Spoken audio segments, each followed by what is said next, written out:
Boom, boom, boom. Oh. Start. All right. And we're live. Well, hello everybody. My name is Addy and I'm with A.M.E.C. A.M.E.C. I'm saying.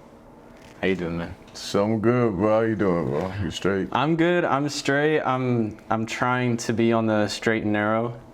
I'm trying to stay on my path, per usual, per everybody. But yeah, I like my girl was talking to me like the other night about like drugs and stuff, and I was, you know, like I guess I kind of promised her I'll stay off of like everything, just try to like just get back to my base level.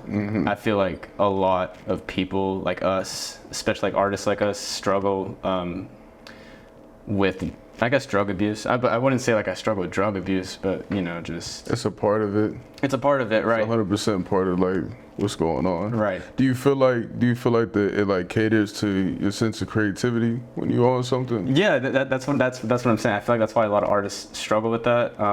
But I feel like a lot of artists don't appreciate like sobriety as much. But I feel like when I'm editing and, you know, I'm sober, I feel like I have a better perspective on what looks good and what doesn't compared to this drug that's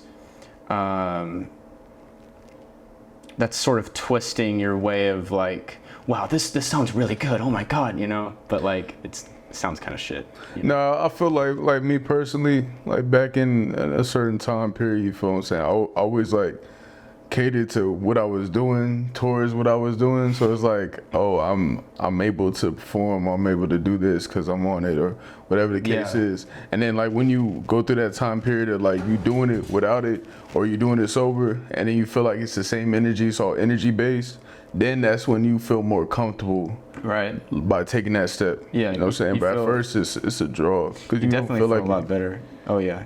You know when you're doing it sober. I know exactly what you mean. Like when you're trying to do everything just normal, but you're just so used to doing everything when you're off the drugs. So when you're on the drugs, but when you're off the drugs and you're trying to do it again, it doesn't feel the same. And then that's when you kind of feel like shit because it's like, fuck, like, you know, I'm not doing the one thing that's my purpose in life and I'm not enjoying it sober. Like that's got to be really depressing, I think, to think about. Yeah, bro, it's that. I feel like that aspect right there, that's the biggest draw with it, you know what I mean? Because like you're so used to being on it, and then like once you go like take that first time, like say you've been on it, like I mean I don't know specifically the drug you're talking about, you know what I mean, but say like crack. Yeah. Why is that? Now, but say you've been on that like, you know, a long period of time, just like consecutively, like you're binging on whatever the case is, right? Right. And then the time that you want to do this or the time that you want to do something important is right when you get off of it. That's gonna be the worst type of like generalization of damn, man. It's gonna be really hard to get through it. Yeah, sure. Versus like say like you've already had a comfortability of being off it for months and months on end, and then doing that big event, you're not gonna feel like, oh nah, it is this, it is that, you know? Yeah, I think it's different at that point. I think it's a little more like habit based, right? So like you're just so used to it. Right when you get off of it and you have to do all these things, you're just not enjoying the process as much, for sure. But I mean, you'll still get it done, but you're not motivated enough to like want to go the extra mile, the extra step to make sure everything is put in place perfectly. Boom, you just want to get it done. And I hate that sort of aspect of creating things, you know? That's not how it should be. No, hell no. So are you from Corpus? Because I've seen you travel everywhere. Yeah, like originally I'm from Delaware, but like, you know what I'm saying, I've lived in Corpus damn near like over 10 years now, you know what I'm saying, since I was like 17. I'm 28 now. So did you start music around that time, 17 or way younger than that? Shit, like actually putting a song together was right before I moved out of Delaware. It's like that was like the first time I actually did a song, recorded it type shit, put on YouTube, whatever. When I came to Corpus, that's what started all this. Like the way I was doing music before or the type of shit I was doing versus like now, versus like, you know what I mean, the underground type of vibe. It was not that until I got to Corpus. So when you were in Delaware, the difference was is that you were by yourself. Were you recording in your own room, or like were you going out? But like a homeboy type shit. Okay, so you're with your homeboy like in your own room, sort of recording stuff, and then you come out here to Corpus, and the difference would be just more people, more connections, more. Nah, man, it was a whole long situation, fam. Like, if you want me to break that down, like, I can, but I came out here like 2012, you know what I'm saying? Okay. So from like 2012 to like 2015, it was like damn near impossible to try to like record with people. It wasn't like as big of a thing. Like, a lot of people weren't really on it. So it's like, there was certain people, there was always those certain people that rapped or whatever the case is, but it wasn't as accessible, or like people didn't have really their own setups. The people that had the setups were like specifically like engineers for like, you know what I mean? In their own room, it was still just like a closet setup, but whatever, you know? Oh yeah, it would still work, for sure. Around that time, I met some people, and we was cool, whatever, we both made music. So around like 2015, like that time period, that's when we got put on the SoundCloud or whatever the case is, you feel me? So shit, once we got put on the SoundCloud, it was like, okay, we're gonna start dropping this music, but it was still a process. Like, even creating the music, like, you know what I mean? Like, it's weird now. Now I go in the studio, we could just rap, like, knock it out, no problem. Yeah. But during that time, it was like, I'll write a verse, I'm looking over the verse like fucking a week, 2 weeks, you know what I'm saying? Then we setting up a studio session, we're going into the session, and then it's like, that first time me going in there, I'm a big ass dude. They had me in this little ass closet. So I was like, I felt, claustrophobic. I'm in this bitch. I'm just like, damn, bro. Like, anxious. People are standing around. You feel me? Anxious. It's just like, I wasn't used to it. So when they first heard that shit, they're like, damn, bro. Like, I don't know. Disappointed? Yeah, like, and then like I got comfortable in there. It was the same session. I got comfortable in there, and we recorded that first song, and then they fucked with the song or whatever, right? Right. And shit, after that, it was like, okay, like, I'm fucking with this. It was still not like serious, you know what I mean? Because I had so much shit going on during that time. I was like, just kind of like playing with it basically. Yeah. And then like, I was always freestyling and shit. People knew me for that. Like, we would have parties freestyling. So, but that was like the first initial thing that got me into music, was that session. So nowadays, do you like, what's your recording process like?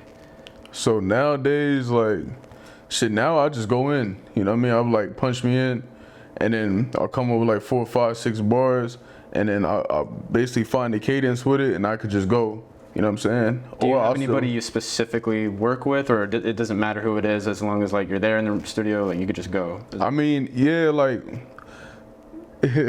just to go back on that, like, I had to get comfortable of not being comfortable, you know what I'm saying? I feel like that goes with anything in the creative space. Right. If you're not used to just doing it by yourself, I know a lot of people that you recorded every song by yourself, you mix and mastered every song by yourself, so when you're in the studio in front of people, you don't know what to do, you know what I'm saying? Like, you're not in a comfortable setting. And that's also a big thing about recording music. It's not only the lyrics, but it's also the delivery of your lines. Delivery, exactly. It's a huge thing, and like, yeah, like if you change the way you deliver your lines, it can affect the song dramatically. So when you're in there with all these people expecting one thing out of you, and you know it's in the back of your head trying to record. That's why when I have people over, or when I'm trying to create anything with this specific person, get everybody out of the fucking room. Just me and him. You know, like, let's do it. That's the way I like it.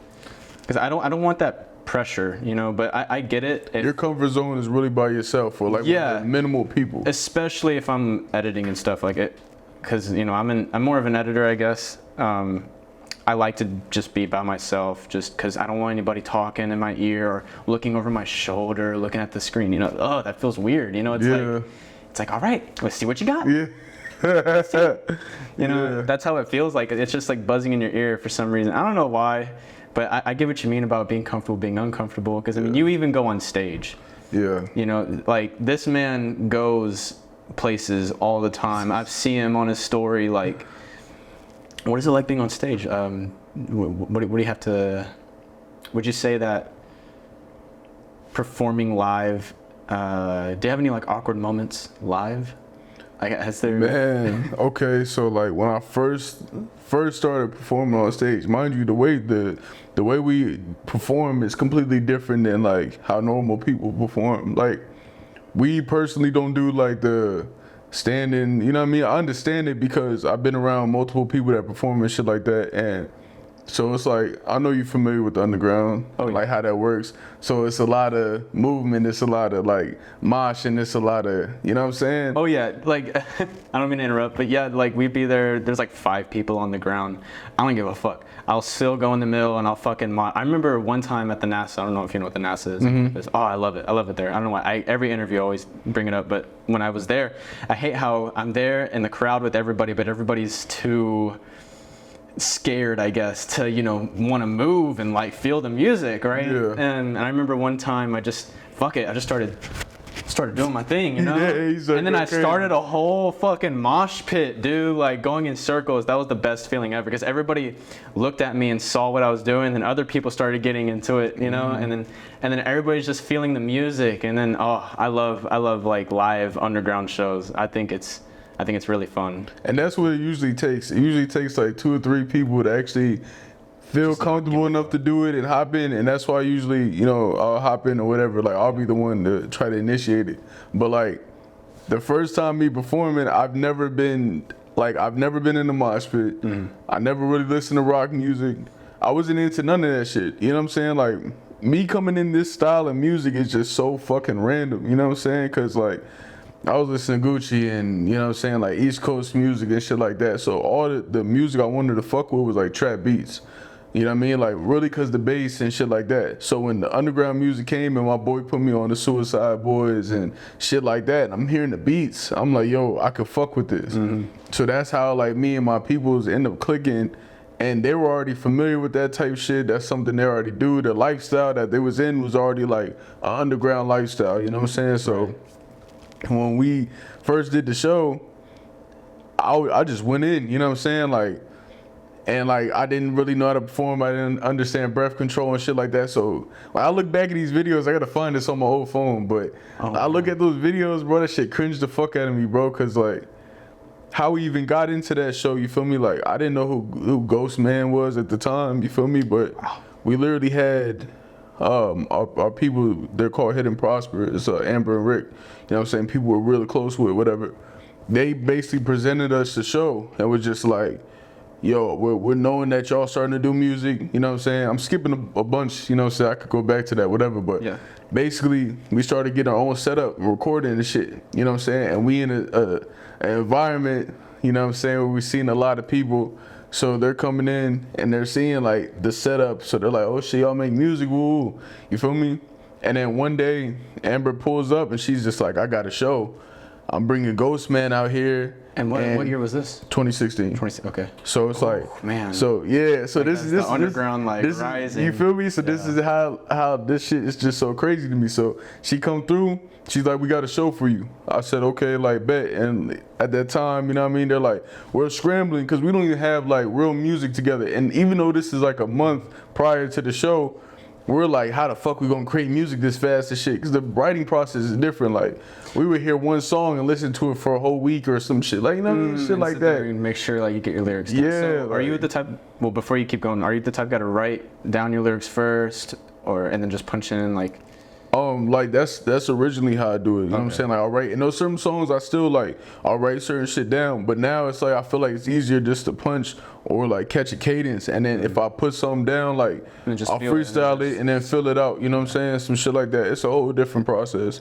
But during that time, it was like, yeah, like I'm going through all the verses I got in my phone, like trying to put these songs together. We may have had like all together, like it was just me and like 4 other people. You know what I'm saying? So we're basically putting all our music together for a 20-minute set, you know what I'm saying? And like, I don't know if you familiar with that, like it's like 2 minutes and 30 seconds a song, or maybe 2 minutes a song, so a 20-minute set might be like 6 to 10 songs.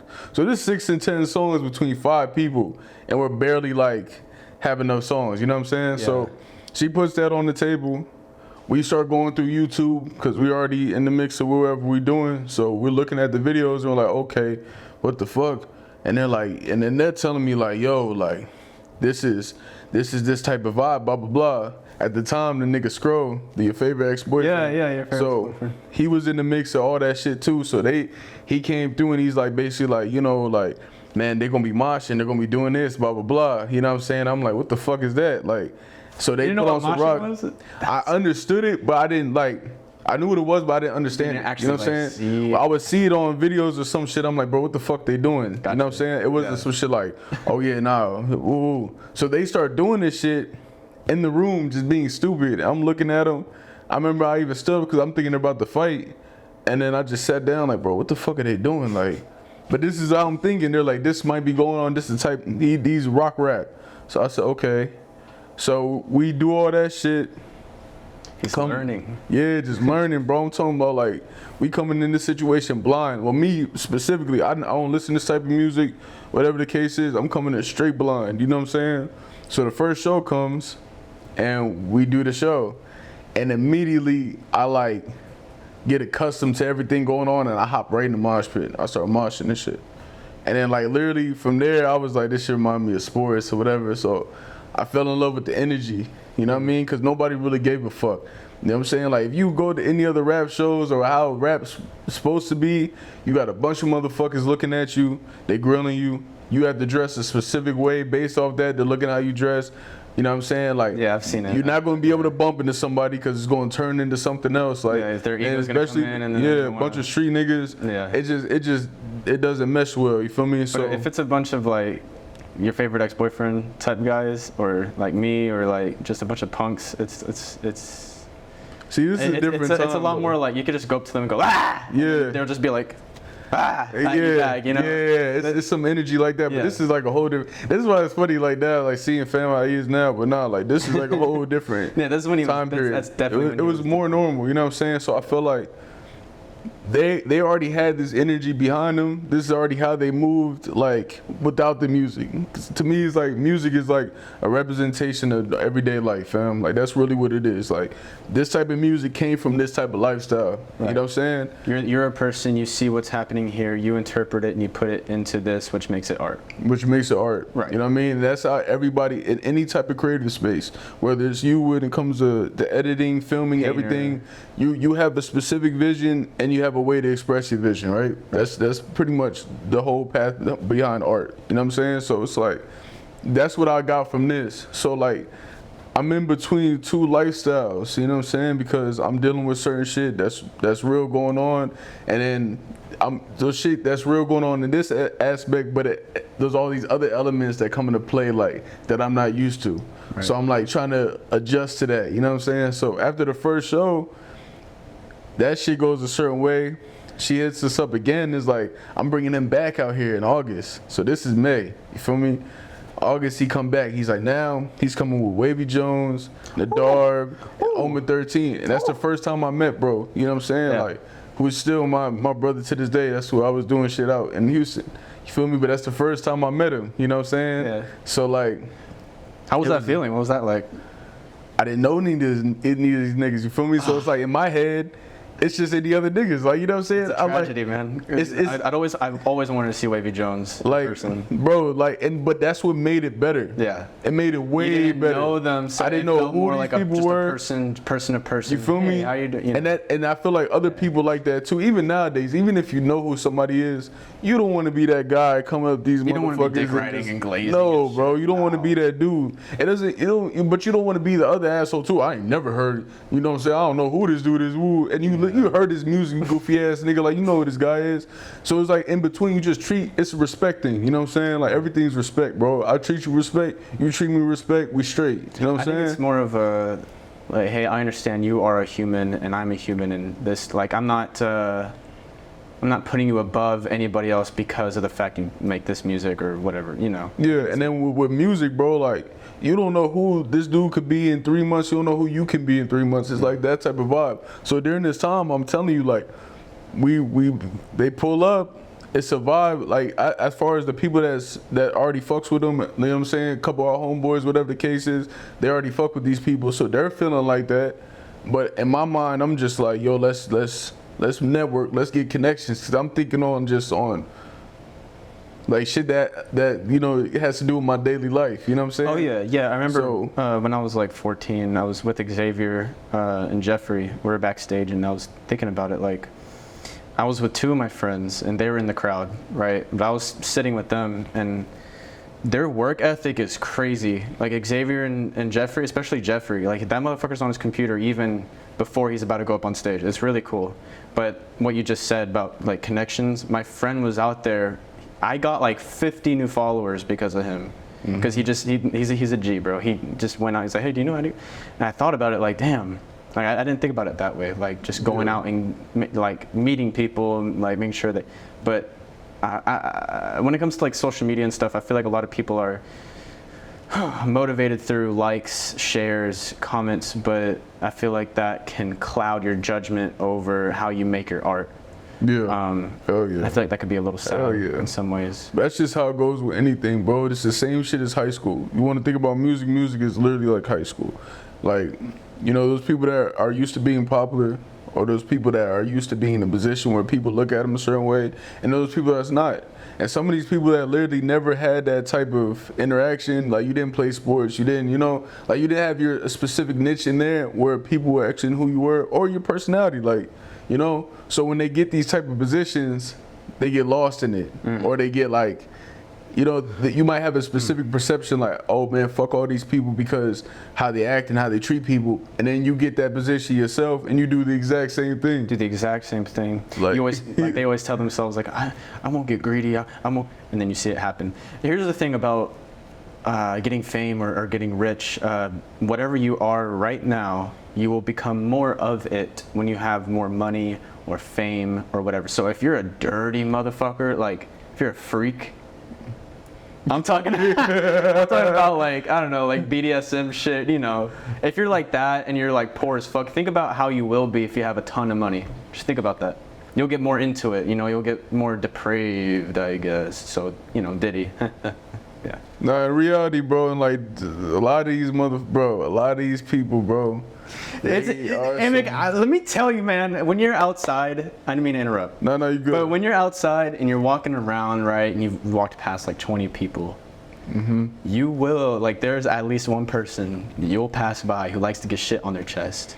Think about that. You know what I mean? Like, I always think about that, like, fuck, what are they into, you know? But I don't want to ask them. I don't, you know, it's weird. That's not the first thing you're going to ask anybody. Yeah, public, a stranger. Hell no. Hell no. But I mean specifically, and that's a wild ass concept. That's the fucking real life. But in this type of realm, like, you got to, like, I'll say it like this, right? Say those 10 people in the room, you know what I'm saying? And this dude, he's cool, he be chilling. This dude, he acts like a bitch about everything. This other person, like, you know what I'm saying? Like, everybody has a specific personality, you know what I mean? Like, that's just how it is in any group setting ever, right? Now you're in a group setting where everybody has a name and a specific fan base. It doesn't change who these people are as people. Like, some of the bitch ass dudes or whatever the case is might still be like that, but some cool ass people might be the same way, you know what I'm saying? The only difference is you have a fan base and they perceive you as a specific way based off your music. They don't know you in real life. Right. You know what I mean? All they know is your social media presence and how you describe yourself in music and videos. So they only see what you put out. Yeah, so people will build this perception on somebody, and then in reality, I'm just like, damn, man, this nigga here. You feel me? And it's not just them, it's disappointing in a way, or? I mean, I probably already met him, you know, because like I said, they're in that 2016 section or whatever, from 2016 to 2018, I ran into a lot of motherfuckers that, like, we either did shows with, in the same room with, whatever, you know what I'm saying? And it goes all type of directions because everybody's on that rise type of vibe, you know what I'm saying? Yeah. So that was literally the era where motherfuckers were getting picked up left and right, you know what I'm saying? So it's like, a lot of the people that I seen then, I still see around, like, certain instances or whatever the case, but we were around during that time, so it's like you seeing how these people are. Not saying people can't change, you feel me? Everybody gets older, everybody grows, whatever the case is, you feel me? Right, but right. Those core values, when it comes to certain people, you look at, you like, this nigga here, you know what I mean? Like, because especially if you in a situation where shit actually is going on, or like you in the situations motherfuckers rap about or whatever the case is, it has you look at like look at it a little bit different. You know what I'm saying? And then that's kind of where I felt on certain instances. But it's like the same thing with politics, though. You gotta be able to maneuver certain situations. You know what I mean? You got to be able to talk to anybody or be in these type of crowds or situations and not show specific type of things. So it's like I was used to that. Interesting.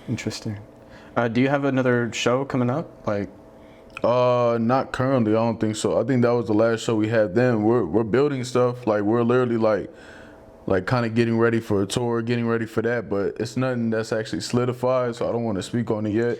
But we're in the works of a lot of shit going on, 100%. Okay, I've heard some of your songs. I really like them, but I was questioning the way it's mixed. I really like the way it's mixed. I don't know who does your stuff, but like the way your vocals come out in the beat are really nice. So whoever mixed your shit, like shout out to them because I really like it.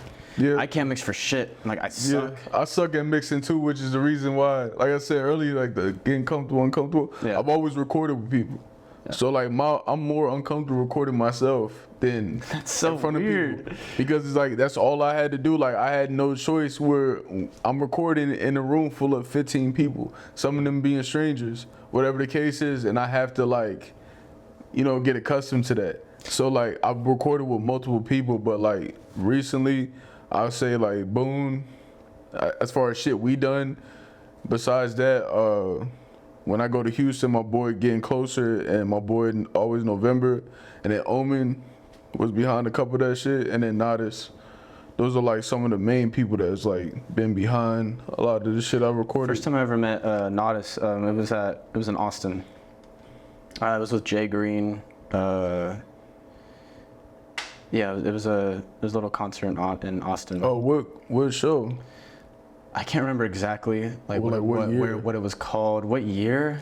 Man, I think it was like definitely before 2020, so 2019. So I probably was there. Maybe 2018. It was probably 2019. No, I don't think I saw you there. I don't think you were there. Cause it was like right before Schema, right? Like they redid Schema. I don't think so. I don't know when they redid Schema, so I don't have like a. Damn, I should know the year. It was it was 2020. It was probably 2019, 2020, maybe. Yeah. Yeah, around there. But like he was really cool. He was really kind. He had a lot of girls around him, and I told him. I think I remember telling him, you know, but I think he knows this. You know, don't let that shit, you know, get to your head because that can destroy you. You know, all these yes men around you and. These girls, I think that's another thing that we don't realize, a lot of other people don't realize is, you know, a lot of people want to be the shit, you know? Oh, yeah. A lot of people want to be that guy. 100%. People want that more than anything, more than money, more than anything. They want that. And that's why I said... And what it takes to get there, they will probably stop 100%. All over you to get there. But that's why I say when it comes, that shit is no different than street shit or whatever the case is, not trying to hop back in that bag, but it's like... However you carry yourself and however you move, that's how people gonna look at you as. You know what I'm saying? Like the money aspect or the fame or notoriety, whatever, that only works to a certain extent. You feel what I'm saying? Like I said, if everybody in the room has something going on, everybody has emotion, then you got to bring something to the table. If you're in a room where you're above everybody in there, you know what I'm saying? Like you're the only one with motion, then you have more say so. And a lot of people keep themselves in those rooms because if you're in a room where everybody got something going on, you got to bring something else. That shit don't matter. You know what I'm saying? Like that's really how that shit go.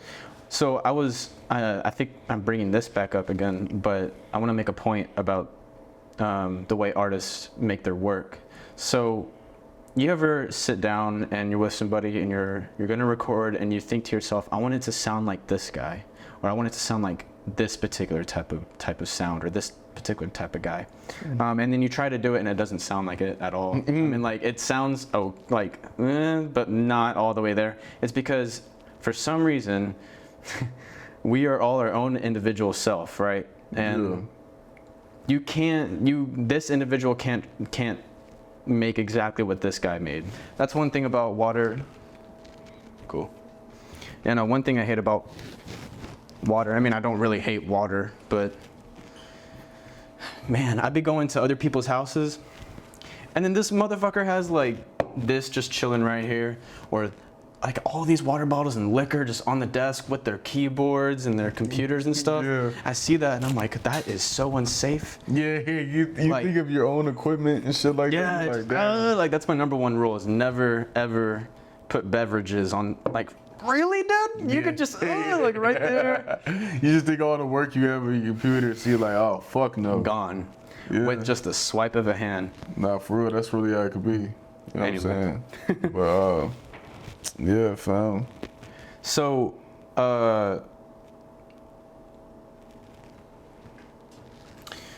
what would you say?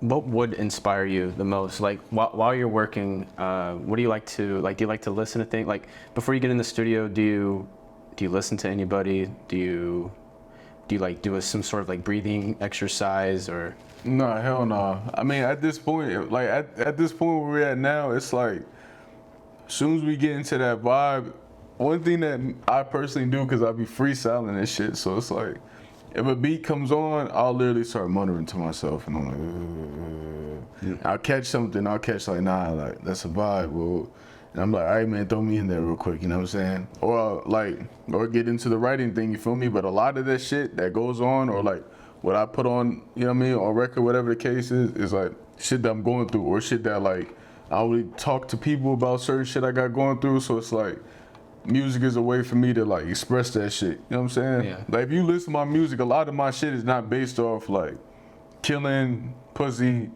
and money.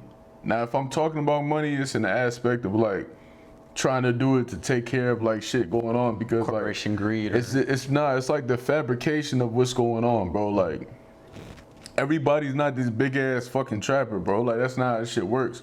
A lot of people like they got to do what they got to do in the situation because you got things to take care of.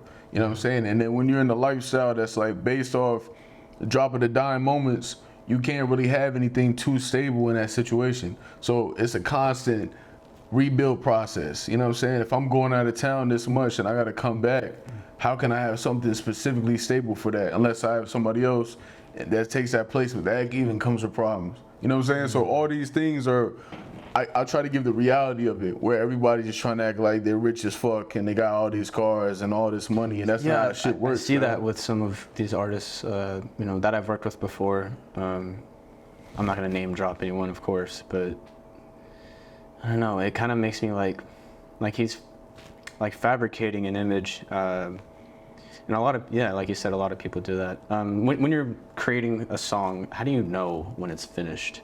Because I struggle with that a lot, with trying to perfect everything, you know? So like, I finish the song, I listen back to it, I'm like, I'll go back on that. Then I do it again, do it again, do it again, do it again, do it again, until Yeah, like, overthinking will fuck you up, fam. Like, oh yeah, overthinking will fuck you up. That's the biggest aspect of it. Like you gotta understand it's a complete thought, and you gotta like be sure of it in the situation. Like You have to can't- let your subconscious go, and you can't consciously think about it too much, because then it'll,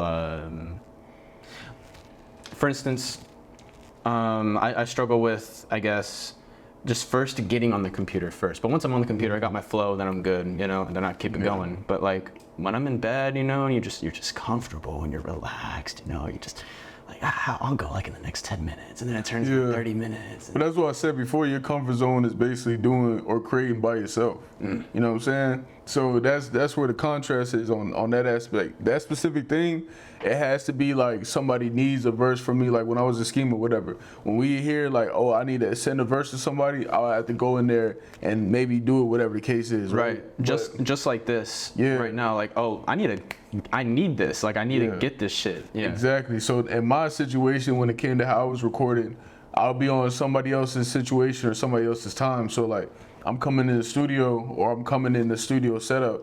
It's like, I gotta catch that vibe quick. I'm gonna catch the vibe either way. Like, if it's the right setting, I'm gonna catch it. Or even if it's the wrong setting, I had to learn to catch it. Like, I couldn't just be sitting here pondering on shit because there's certain shit going on. And then pass you by. Yeah, and a lot of the people that I met was off of these situations, like complete strangers at first. You know what I mean? And then I'm used to meeting new people, and I don't get like that type of vibe unless you give me that. You know what I'm saying? Right. So there's always gonna be respect. So coming in this situation, they don't know me. You know what I'm saying? They might have heard something that my boy said or whatever, or like Omen or any of these people bring me in the room.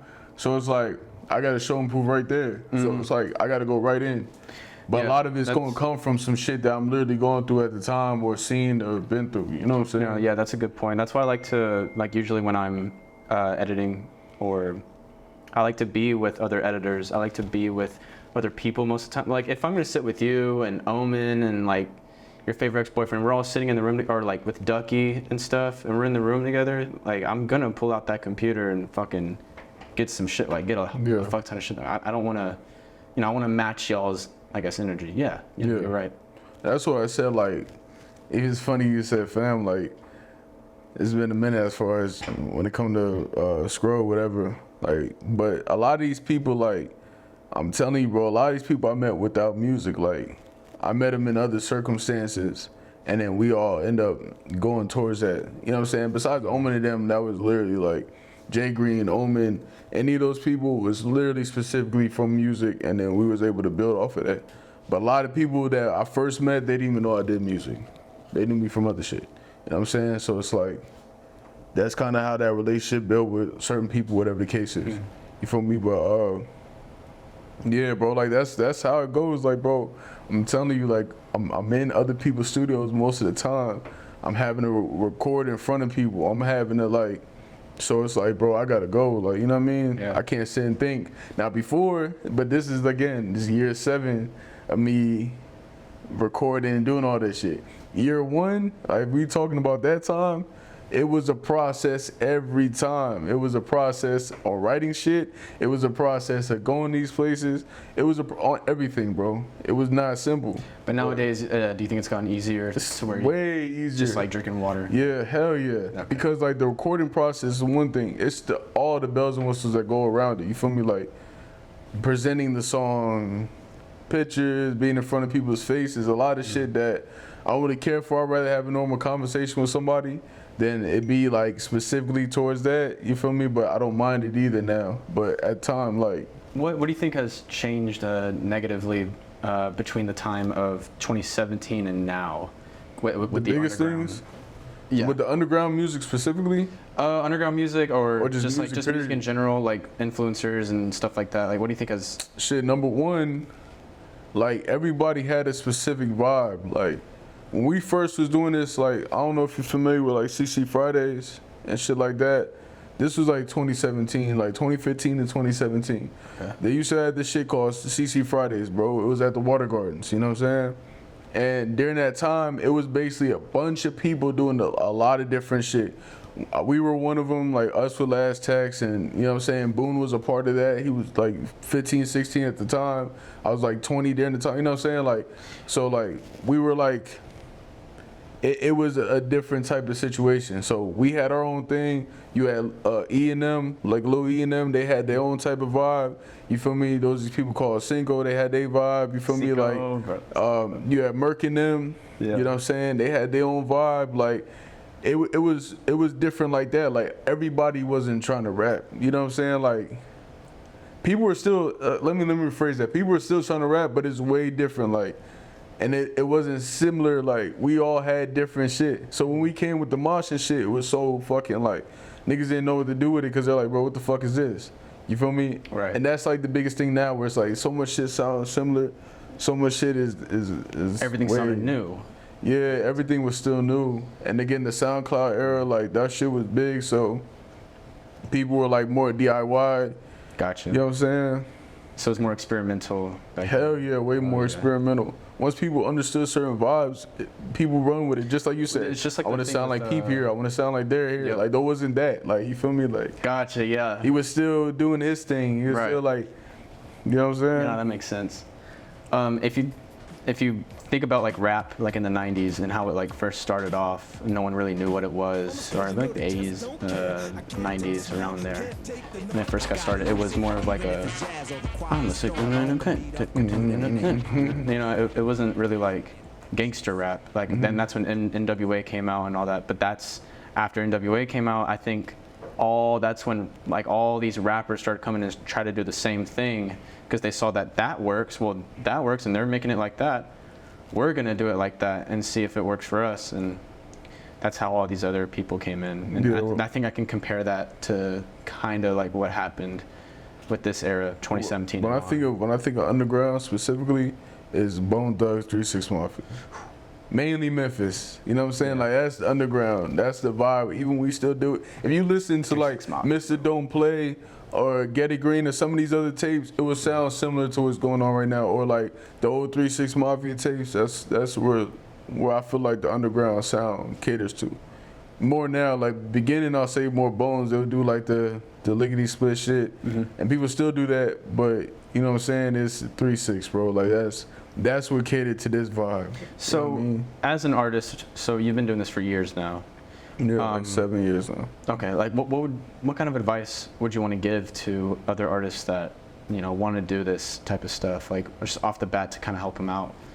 Like the first advice I'll tell somebody that's coming in this shit, bro, stop thinking all these niggas is your friends, bro. Like, you have to understand the difference between business and like friendship, and there's a fine line to be drawn in between that. It's kind of a thin line. Like, it's very fine. You feel me? Because you might have a specific vibe that goes on while you're in. Say we go on tour, right?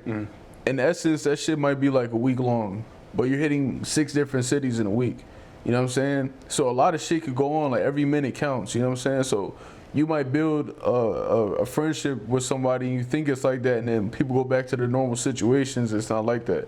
On top of that, you might meet somebody and it's like everybody cool and everybody fuck with each other, but they end up hitting that one thing that actually went forward. You know what I'm saying? Where it's like the song caught ear or whatever, or they met the right people and they bring them on, and then that could be something too. You feel me? That's number one. Number two, this shit is expensive as a motherfucker, fam. Like, you're going to spend more money than you make, period. That's just how this shit works, bro. Like, anything you're trying to do, you're going to have to find something that you can't be stable with. You know what I'm saying? Yeah. Like, you're going to spend some bread. On top of spending some bread, it's like, depending on how you present yourself, if you try to be like the richest nigga in the world, bro, you have to keep up with that image, fam. You know what I mean? And you're going to burn out all your money.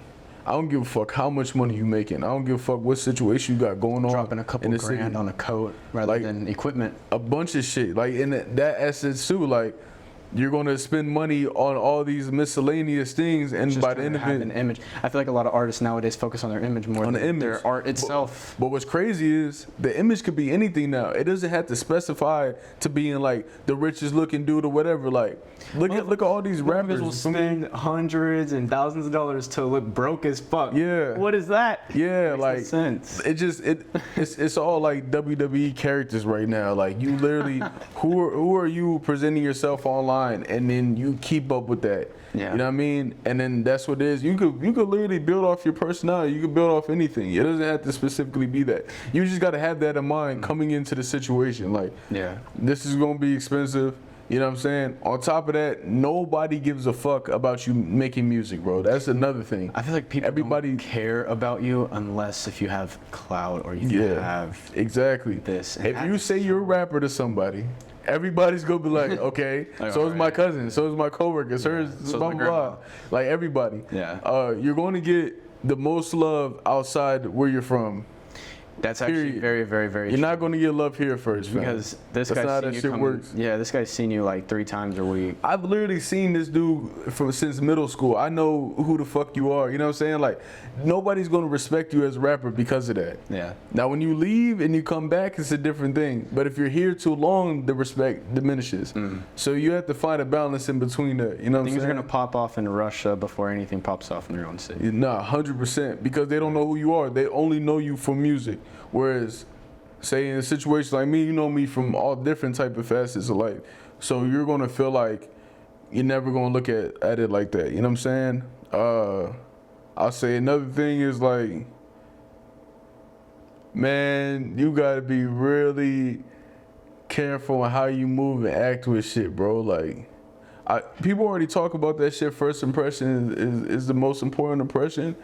But you're doing that constantly with music, you know what I'm saying? If you're moving around a lot, you're meeting a lot of people for the first time. Man, that's so stressful. Like, honestly, I don't want to worry about that. I just want to be able to make the art, you know, just make the art with whoever I want, and you know, if we want to go perform it. But like, man, that sucks that we have to worry so much about like our image and like how we interact with other people, and for one, if you have to worry about that in the first place, yeah, I mean, you shouldn't, right? Because you should just be yourself. You should always be yourself, but it puts a specific amount of pressure. But like I said, you got to get used to being uncomfortable. Like you got to have a comfort place in that. Yeah. And that's why I say that. Like you like thinking of it as a worry. You know what I'm saying? Because it's like, oh shit, I'm not like I haven't been through this type of shit. You know what I'm saying? Right. Versus once you've been through it so much, it's like damn near second day. Like you understand what you're gonna walk into, and that's in anything in life. You know what I'm saying? Anything you deal with that you thought was the craziest shit. Once you do it enough, you'll feel like, okay, this is.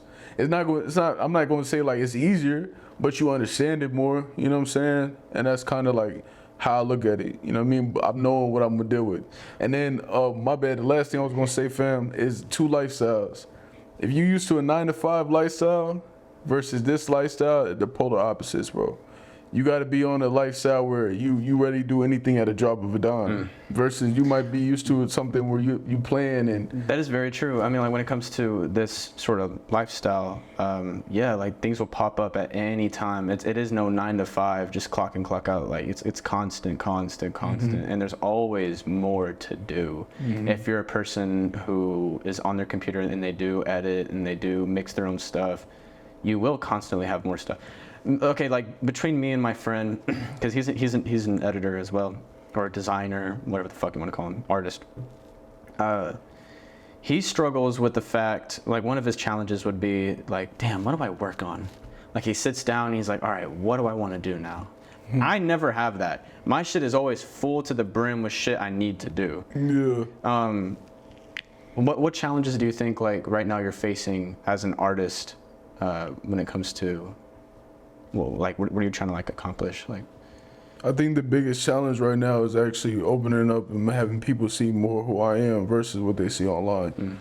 You know what I'm saying? I feel like that's the biggest challenge. Like, I'm not going to say I'm uncomfortable around people. Like, whether the cameras are on or off, whatever the case is, like, I would still be myself. I was still chilling, like, because the vibe is going to show me anything. If I feel like something's off, then I'm going to move like that. And that's maybe how some people met me, you know what I'm saying, when it came down to that. So I need to present that more online so people actually know more to me than the music aspect. The shit I just said. Like, just because I say it's a challenge, you got to get over it, don't mean I fully conquered that. 9 to 5, a real life, and it's just, when I say 9 to 5, I mean period. Just like normal shit that you're used to doing, like, it's gonna be completely opposite. Like, you're not gonna get sleep like that. You know what I'm saying? Like, especially doing both, because I go to work and then I come back and I also get on the computer. Well, like my schedule would be, like I get on the computer the very last thing. That's the very last thing I do for some reason. I don't know why, but I go to work, wake up, go to work. Your creative process. Right. Yeah. Get up, go to work, come back, go run, come back, edit until however long, or stream until however long. What would you say is your like creative process throughout the day? Like, do you have one, or is it just chaos? No, it's just not the way it works. I wouldn't say it's chaos. It's just like whenever we want to create, we can create. That's why I said it's a little different now. Like as soon as we hop in the studio or we're in a vibe where it's like, let's make music, it's going to come. Because like I said, I'm used to that shit. I'm used to just having to just jump in and do it. You feel me? So it's like now, if we're in the studio or we have like a specific prerogative on what we're trying to do, then it's like, let's get to it. And then around all that, it's just normal everyday life shit, paying bills, doing what everybody else has to do. You feel me? Like, yeah. And like that's the biggest thing. Like, people feel like you gotta put on this front so much, fam. Like, nigga, this is real life, bro. Like, I don't know what the fuck is perceived as far as like how shit is showed on social media, whatever the case is, but this is real life, bro. The same shit you going through, the artist that you feel like is in a bigger position is going through the same shit as far as like having to pay bills, take care of life situations, you know what I'm saying? Like, shit that pops out of nowhere, and that's not including all the other shit that you deal with music, you know what I'm saying? Like, certain people that don't like you don't even know, or whatever the case is, so it's like, you're constantly having to be on point, you know what I'm saying? Yeah. So that aspect is still something like I still got to get used to, because it's a hard thing to balance. I'm balancing it more than probably other people can, but it's still a thing to balance, bro. Like, feel me? This is one point I want to bring up, and oh, you poor thing. Okay. Like I said, the first time I even saw you work and shit like that was through like E&M little brother, like Kai and them. So it's like, Oh, really? yeah. So when I saw shit like that, like, I know it's a building process. I know wherever direction that you know what I mean, you actually plotting on it can actually get somewhere. You just gotta stay consistent Yeah. and not let your head fuck you up, bro. Stay consistent is a good. Bro, there's so many times mentally you're gonna be like, bro, fuck this. Yeah. I'm done with this. Either We're that not or you're going just like, nowhere. fuck life in general. Like, I Yeah, just don't want to life. fucking do anything. Like, we're here and it's all meaningless anyway, so why the fuck should I even try? Yeah, I get that. I get that whole mindset sort of thing. But you, like I said, like, if it comes to a time where you need to do this shit, that's when you're probably the most motivated for me anyway. But one point I wanted to bring up was when I was a little kid, you know, like 10, yeah, like around 10 or 11, like what inspired me was like gaming videos, you know, like Let's Plays and stuff. Yeah. I'm like, fuck, I want to be a YouTuber like that. So I don't know, like I thought about Markiplier, right? Yeah. This man has 30 million subscribers, and what's interesting to me is that when he started to get a lot of subscribers and all that, I thought about it like, I think he started crying because of the fact that he'll never be able to connect and truly connect with his viewers ever again because of how much people are just watching him. Never ever again will he be able to establish a true connection with someone from like who watches him and stuff. And I thought about that, like, let me see. I think the scariest part of being at a position like that is like, not only do you feel like you can't make a mistake, like you're being judged so much by so many people. So many people, more than you can think. Is it really going off the creative process at that point, or are you kind of feeding into what people want to hear? That's a fucked up situation right now, because the way I feel like I create music or whatever the case is based off my feelings, it's based off what I'm going through. Now people are like, we want this specific thing, and not only do you want to produce whatever that people want, you know what I'm saying? Because I hear even with big artists going through this type of shit, it's like, this was the vibe I had during that time, and you're trying to, I may have moved past that, I may be healed from it, and I have to go back to this vibe to do that. But then if I constantly do that, then the creative aspect of it is gone. Like, I'm only doing what people want me to do, Right. which is literally the shit you was not trying to do from the beginning. And that made me think about like Suicide Boys, you know, because I mean, I saw their interview and they said like 100% every time we see a fan, they always say like, oh, you guys were better in like 2015, you know, and that could put a lot of pressure. Like that put a lot of pressure on me. Like, fuck, like am I? Yeah, and it'll make you, it'll cloud your judgment on the way you make things. Yeah, there's some of the most popular songs I even have, like, I don't like as much as some of the songs that didn't get some of the traction I wanted it to be. Oh You man, know what I'm saying? sometimes And, I look at this song, I'm like, fuck, like TikTok ruined it, man. Yeah, like that shit will fuck you up too, but it's all about what the people want to hear. You know what I'm saying? And again, like, I know other people might have a specific thing as far as them, but it's constantly bouncing for me. You know what I'm saying? Like, me personally, I'm still not all the way balanced with everything. Even with I have a bunch of experience, but even within, it's like, I'm still playing the same field as somebody with no experience. Right. Like, the way I think about it is, if you want to get a lot of views or if you want to get a lot of people to watch you, don't focus on what they want. Focus on what you want and what you're trying to make, and it will come in time. Exactly. Just don't think about it like that.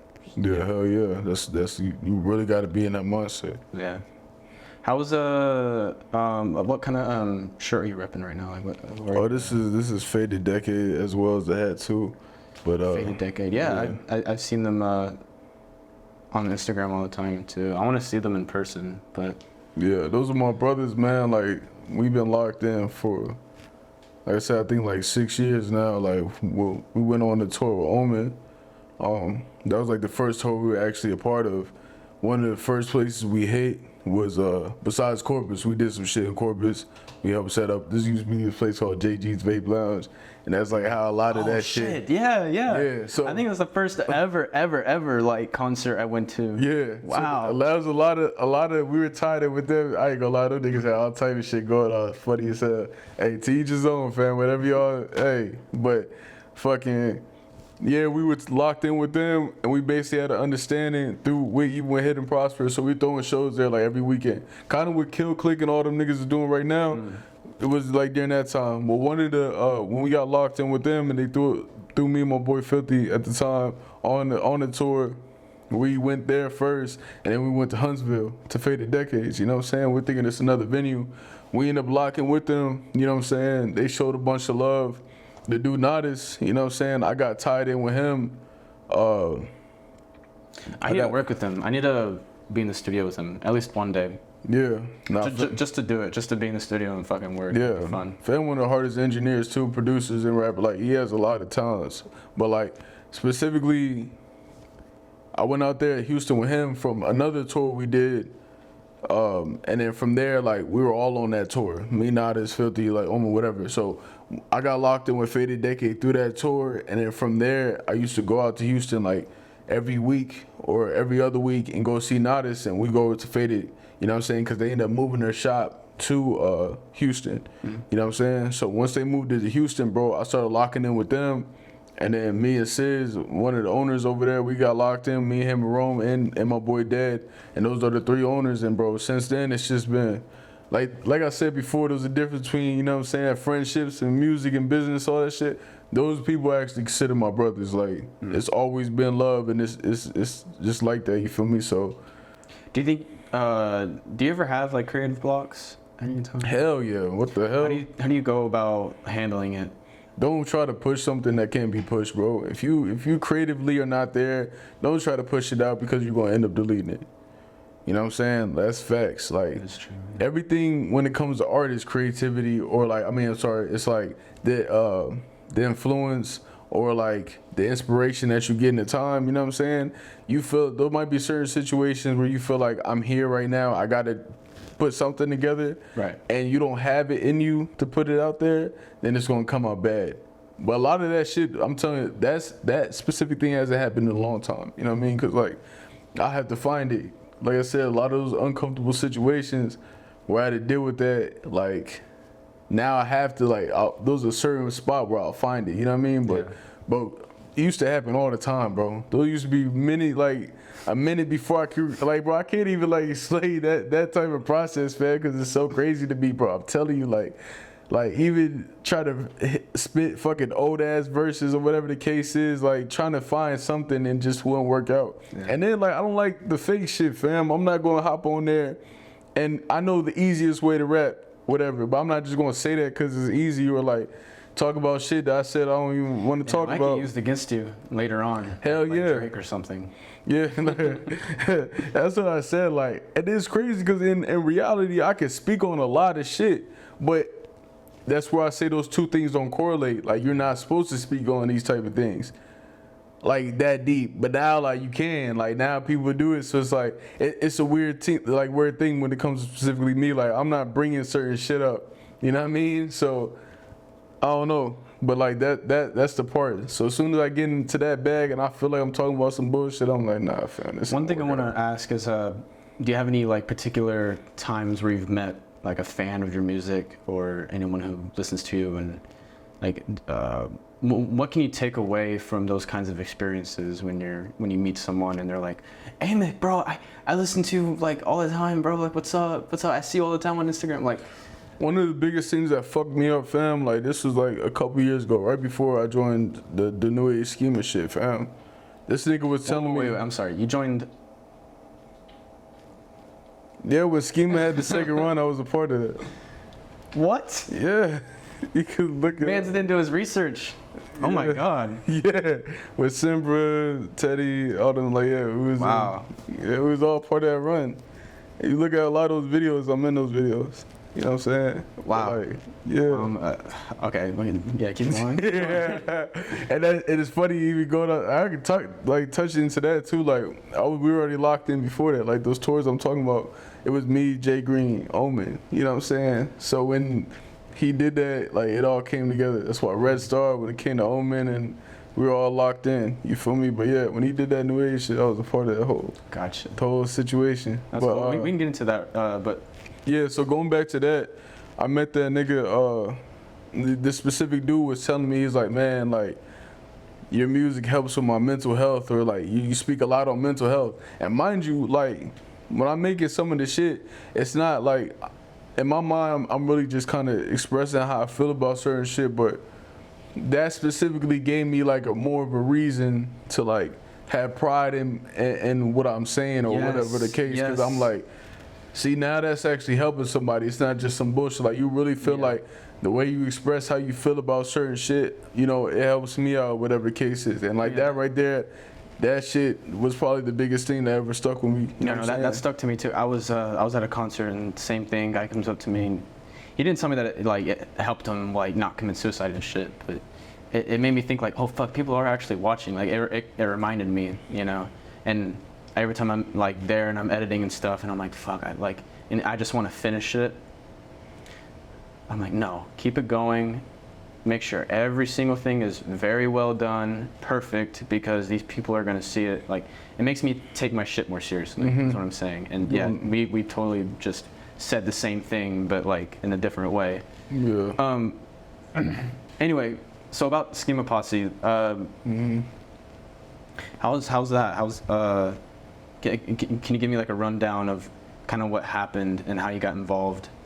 And everything. Yeah, well, shit. First, like, how I met the nigga Jay Green was like we used to have a group. Wait, before you keep going, Jay Green. I met Jay Green. This dude, I love him.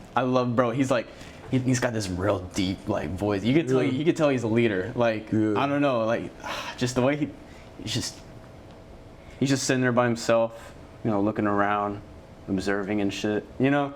Yeah. I don't know. I love it. I love it. So yeah, anyway, like I'm sorry. Keep going. No, you good. I feel what you're saying, but like, shit, we used to have this group called Last Text or Lazarus Text or whatever, and like, and the circumstances we were in, you know what I'm saying? Like I said, we dealt with a lot of people, whatever the case is, like, you know what I'm saying? Like context clues, whatever. But like, so a lot of the people that was coming through, it was just me, my boy, and my boy Raggedy Andy, my boy Filthy Flywell at the time. Raggedy Andy? Yeah. Holy shit! I haven't heard that name in so long. See, that's what I'm saying. Like that was the last text. We recorded a music video one time, but I don't know what the fuck happened to the footage, dude. That makes me like, it hurts. Like, Raggedy Andy. Okay, keep going. But like that's what I said. Like. Even when it comes to Raggedy Andy, I met him in a wild situation too, and that's why all this shit. It's why all this came together. Like, so, but basically, me, him, and Filthy, we're already hanging out, chilling. Like, a lot of the first situations I said, the first studio I went to, whatever the case, came from that situation. Just us three trying to make something happen. And when we got offered that show with Ghost, it was just us three and our boy Dogtown. You know what I'm saying? So like, he came through, and then that's how I met Boone. Dogtown brung Boone over in the situation, and it was just an environment that I was like, yo, you're not supposed to be in this type of environment. Isn't it crazy how we all kind of are sort of connected? Like we all come together, and it's all through the name of art. Yeah, I truly believe that. Some of the connections I even made with money was through music. That's why music has a bigger value than anything else, because like, no matter what facet you are in life or whatever like you do, you still want to be involved in some type of entertainment. Well, another thing that Kanye said is a project, you can never make a project by yourself. Like it's always a team collaborative sort of thing. I forgot like who mentioned Kanye saying that, but no, it's facts. Anyway. Nah, so anyway, we basically came together like that. I met my boy A.M.E.C.K during that, and then his girl. A.M.E.C.K, oh. Yeah, then his girlfriend Meadow, and that's like we were just a huge ass collective. You know what I'm saying? Yeah. My girl had even a piece in it, and we were like probably like 10, 11 deep. Like this was during that time. So we got thrown those first shows. You feel me? Like. So we didn't understand slots. We didn't understand anything like that. But that's how you learn. You know, that's how you get to know it. Yeah. You just dive in heads first, and that's the fun of it. Yeah. That's what I think I forget sometimes when it comes to creating is. That's the fun part about it is the creating part of it, not making of the part of it. No, facts, and that's what I'm saying. So when fam hit us and we doing our thing, and he's like, "Yo, I bought a slot for Jay Green, Omen, and Cold Blooded, like for a show," and we're like, "Bro, what the fuck are you doing?" Like this is how we're feeling at the time, because we're like, "Bro, what?" That's fear right there. We're like, paying for slots, blah blah. Yeah. And he's like, "Y'all should get another slot." and then we'll have a full like, I don't know what it was. I think it was like 30 minutes or some shit like that. And mind you, during this time, we actually making more music. We have shit on SoundCloud, whatever. So he initiated that shit. Once he bought that slot, we bought a slot. But that's what opened the door for everything with that specific slot. You know what I'm saying? So when we went there, it was at the Kroger in San Antonio. They closed down that venue now, but this was like 2017. So we performed, and something happened in the green room with Jay and them. So Jay comes to the crowd, and he's sitting on the steps, and he watches us perform. You know what I'm saying? So once we get done, we get off stage. Jay comes right to me and Filthy. He's like, hey man, like, y'all got something. You know what I'm saying? It looks at us like this. It's funny as hell. Like, we just looking at it like, you know what I'm saying? He's like, but I don't know how everything's gonna go with this group situation. Like, but you got something. You know what I'm saying? So the next, that's some crazy coming from Jay too. Yeah, but again, I'm not knowing who these people are. Like, this is still, you feel me? I know we're opening for these people. They're telling me that these are important people. Like, obviously we did some shit with Omen, but I'm still just really getting into everything. Like, you know what I mean? Like there's no way I explain that shit down, but like, cause everybody like, your head ass. But in reality, that's literally what it was. You feel me? So I'm hearing this. I'm like, okay. Now we go. They have another tour they do right after that in November. You feel me? So when they do that, we're like, fuck it, we're doing all Texas. You know what I'm saying? Same situation, get a slot, we on Texas. So we hit What would you say is your favorite favorite place like y'all have been to that or performed at in Texas? Oh, in Texas. Most memorable. San Antonio Rockbox. San Antonio Rockbox, they fuck with us heavy. Still to this day, San Antonio fuck with us heavy. Like, that was a real life experience. Like, some of the real loyal fans I have is from San Antonio, bro. That shit crazy. Interesting. Yeah, because I do also like I look at my stats, and I do see a lot of people from San Antonio, Austin area. Yeah. But San Antonio and Austin have been popping off lately. I'm not gonna lie. No, facts, fam. So now we do that shit. We do the shows with them. Now this time, they come with Ross Dilliams and shit like that. And where their green room is set up, they had no choice but to see our set. So when they see our set that time, Jay like, nigga, like, y'all need to come on tour with us. Now he really trying to get me to do it, whatever the case is. I'm like, nigga, like, me and my boy. This time it's basically me and Filthy doing a lot of shit. So he puts us on tour, and then that's kind of how I locked in with all them niggas. Omen, me and Nodis was already cool, you feel me? So Omen, Cold Blooded, who's my brother too, Jay and all of them, you know what I'm saying? So we do that tour. After we do that tour, there's all these shows happening afterwards, you know what I'm saying? Like Houston now we're going to LA, going to Omen spot and doing the shows over there. So it's like, it's constantly moving around, you feel me? And then right before COVID happens, we do a show in February, some shit like that. You feel me? Then COVID, we get hit with COVID. You know what I'm saying? That fucks everything up. Everybody, like, all the shows. COVID, I was fine with COVID. I stay in my room all day, every day, bro, on the computer. I didn't give a fuck. I was good. Fam. But y'all, we was moving around, fam. We was moving around every other week, bro. So when you started out, right, when you first sat down on your computer with your bro, and did you ever think it would be like fuck no, going around the country? Hell no. And that's what I said. Like, that's what fucked me up so much. Our goals were different because all we knew, like, I've traveled as a kid and shit like that, traveled all the time. But as an adult, man. As grown, like, it's completely different. Yeah. And what fucked me up so much about it is right before this music shit popped off, me and my boy, we're like, nigga, when we first got legalized in Denver or whatever, we're like, nigga, we're going out there. Fuck it. You know what I'm saying? Like, so we did the whole tour shit. Nigga had a whole, like, weed tour thing in the bus where you're smoking at a specific weed hotel. So it was the goofiest shit in the world, bro, as far as like what you would do as a tourist.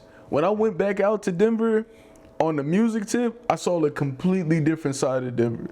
Cause I was in them tours. I was like, I had people that was tied in. Like, nah, they know where to go, where not to go. They know what's popping, what's not popping. Like, and that's the biggest thing you need when you travel. You know what I'm saying? You need somebody that understands the law of the land. Cause you're gonna come out there and do some goofy ass shit, or you'll come out there with goofy people, and it will turn into a whole different situation, which you should already know, period. But when you go to LA, know I've never been to LA. I've been to a lot of places, but LA. yeah. But when you go to LA, is there some sort of like energy out there that you find that you don't like? Is there? LA is a completely different animal, fam. Yeah. Like, you got to understand. First of all, you in a city where everybody like, and I'm talking about people that come in here, not the locals. If they're locals, they move a specific different way. But a lot of people that come into LA, they're coming for something. You know what I'm saying? Like, you are literally coming out here to be an actor, musician, fucking social media influencer, whatever. Like, you have your prerogative. You know what I'm saying? And it's expensive as shit. You know what I mean? Like, so $5 a gallon of gas. but that same type of ideology goes with everything. Everything's about money, and they have to be, because if you don't be about money in LA, you will literally be fucking on the street. On the street, yeah. Like, you know what I'm saying? So you got to be about your money. So they don't play about their money at all, though. Move. Like, it's straight money. Go to cities like New York or LA, everybody's sort of an asshole because everybody's toppled on top of each other. They're just so used to. You have to have a way to break through these people. I meet new people all the time. Like, say you're out there, you're constantly meeting new people. You're constantly meeting people that's not from here. Right. So all the icebreakers and certain shit that comes in a situation, that shit gets skipped over, because it's like, I need to know who you are within this 5 minutes. You know what I'm saying? So it's like, everything is like that as far as that. And then the scale on like what's poor as shit versus what's rich as shit, you can see it literally. Like, the hills is on hill. You know what I'm saying? Like, wait. I'm sorry. Wait, keep that thought right there. No, you good. Right there. Just want to make sure. No, Back you at good. Okay. Anyway, continue. Nah, I'm saying you could literally see the differences. You could see that people on top of the hills, that's where the money is, and you can see down here. And then like, it's so separated with like the gang shit, all type of shit. Like, if you this type of person, or you have a certain type of vibe that you trying to portray or come across, or whatever the case is, it's right there. 100%, bro. Like, you know what I mean? So it's like, out there it's just a different animal. And then the line where I said before, like, those are specific line that we might have as people. Like, you got some good people around you, whatever the case is, they're gonna tell you, like, fam, like, you're not gonna do a specific thing to get famous. You're not gonna do a specific thing to get a name or whatever. But if we're all surrounded by people that are willing to do whatever possible to get to that next level, then your moral scale is going to go lower as well, because you feel like, well, shit, if they'll do that, I'll do that. A little psychopathic. I mean, not really, but a little psychopathic, because I seen some of the people do some of the wild shit. I didn't even touch on a lot of shit. In the name of this, right? So that's what made me feel like that. In LA, and when they get into that vibe, it changes them, man. Like, that would kind of change me too, because really me, I'm all about, like, I don't care about fame, even though I kind of do.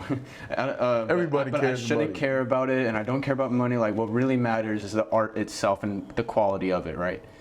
That's all I care about. It's just that, and just trying to establish some sort of connection with the person that is watching it. And if I can make that person cry, I fucking did it. I did something right? Like, cry in a good way, like, fucking getting it out.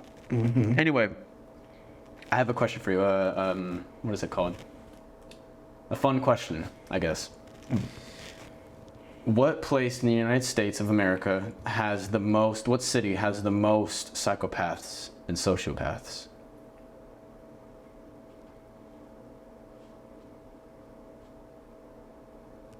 LA.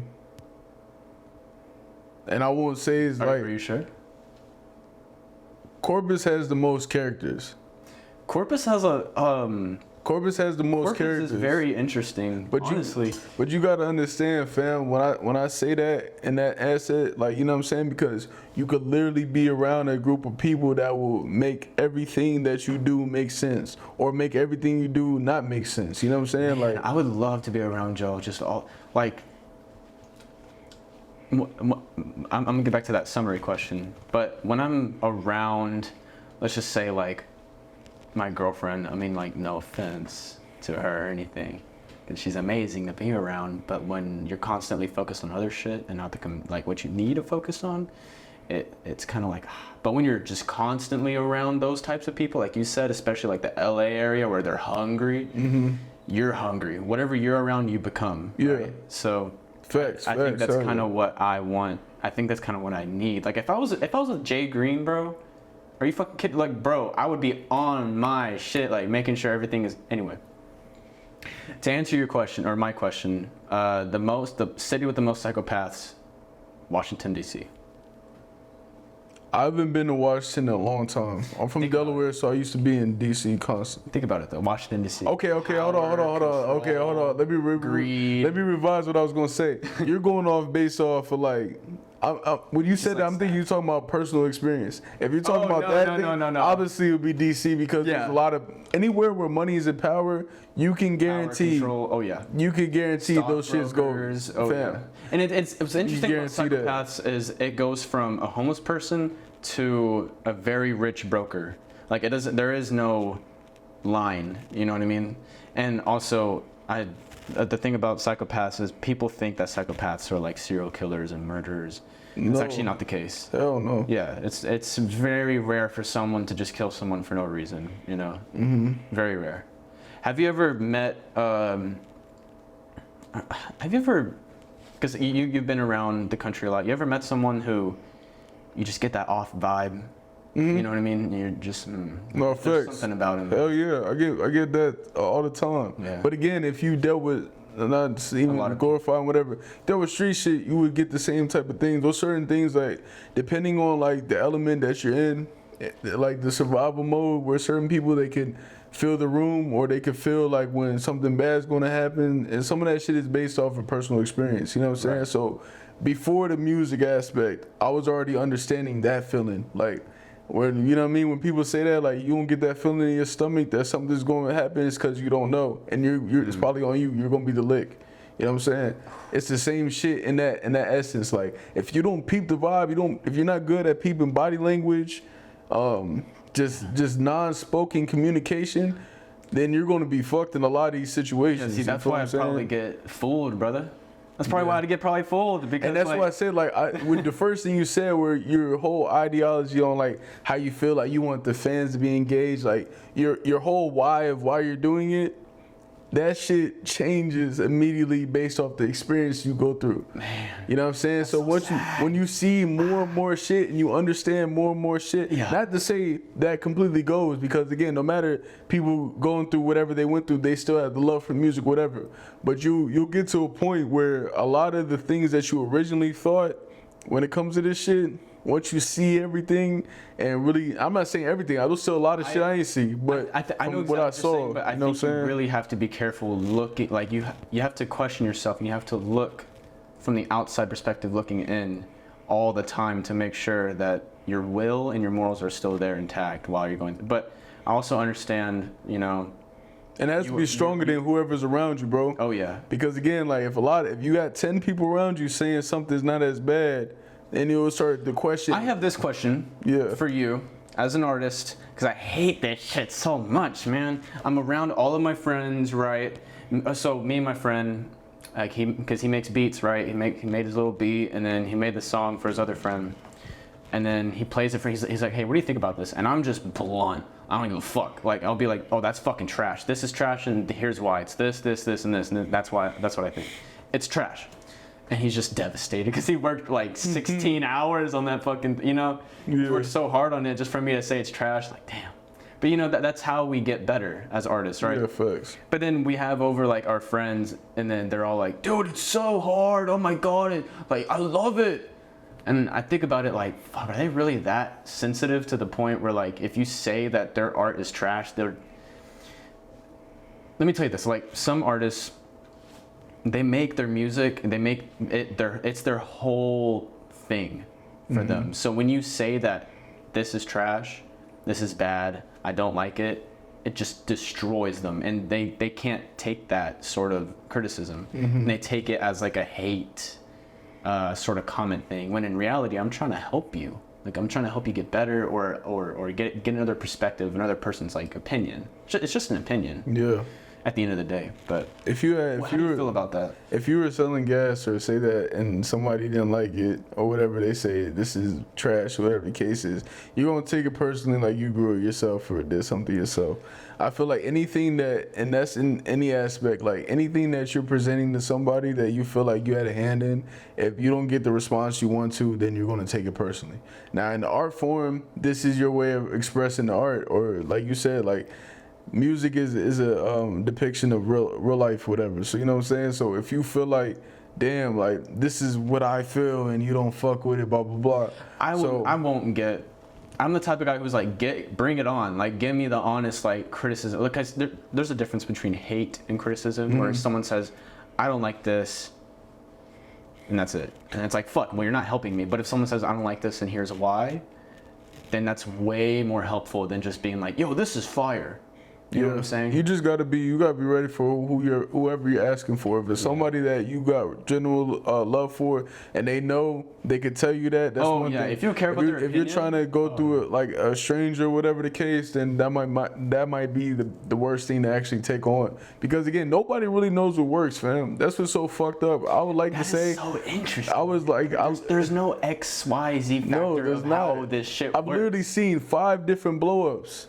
You know what I'm saying? Like 5 different people blow up a specific way that I've been seeing from somebody else, including who we mentioned earlier.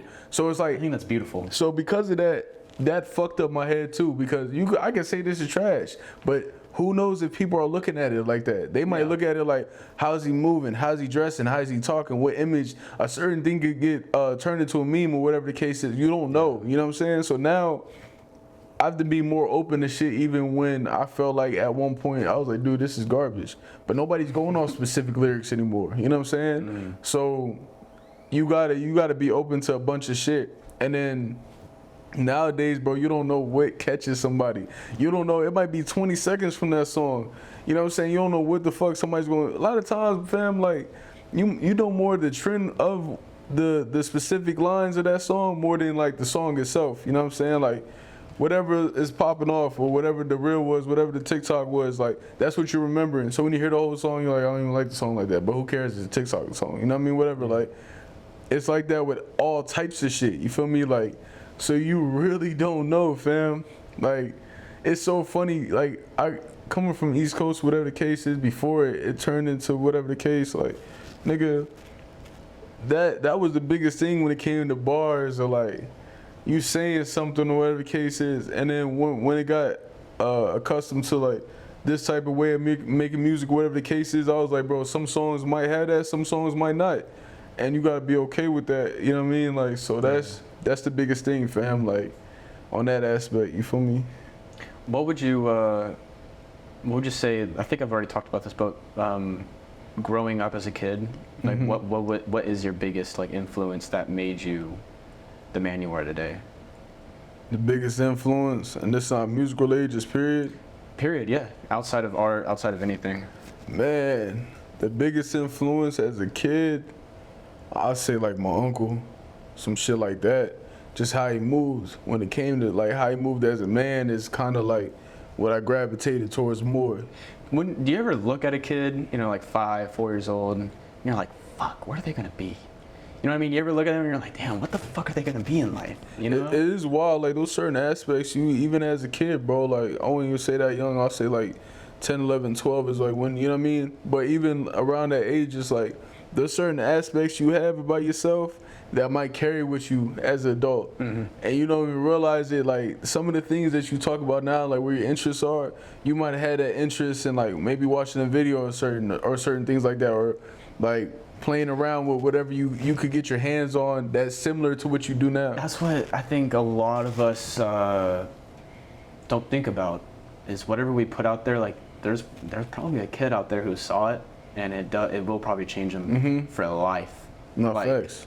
I hate that people use the term influencers, but like you're kind of, I mean, like there's people that I listen to that I would say that is my inspiration, that helps me, like put like Lil Wayne, for instance, or like, you know, other people. But like there's even very underground people like Pink Boy, or like Jay Green, or like, you know, like that just don't realize it. Like there's a guy on YouTube right now who's got like 10 views on a video, and I'm watching it, right? And it's called Why I Hate the World. And he's just sitting there ranting for like 30 minutes about, you know, why he hates the world and shit, and why he hates himself, why he wants to fucking do a bunch of negative things. And so I took it, I clipped it, and I put it in a song. But he doesn't realize that, you know? Yeah. It's funny because just the way I think about it.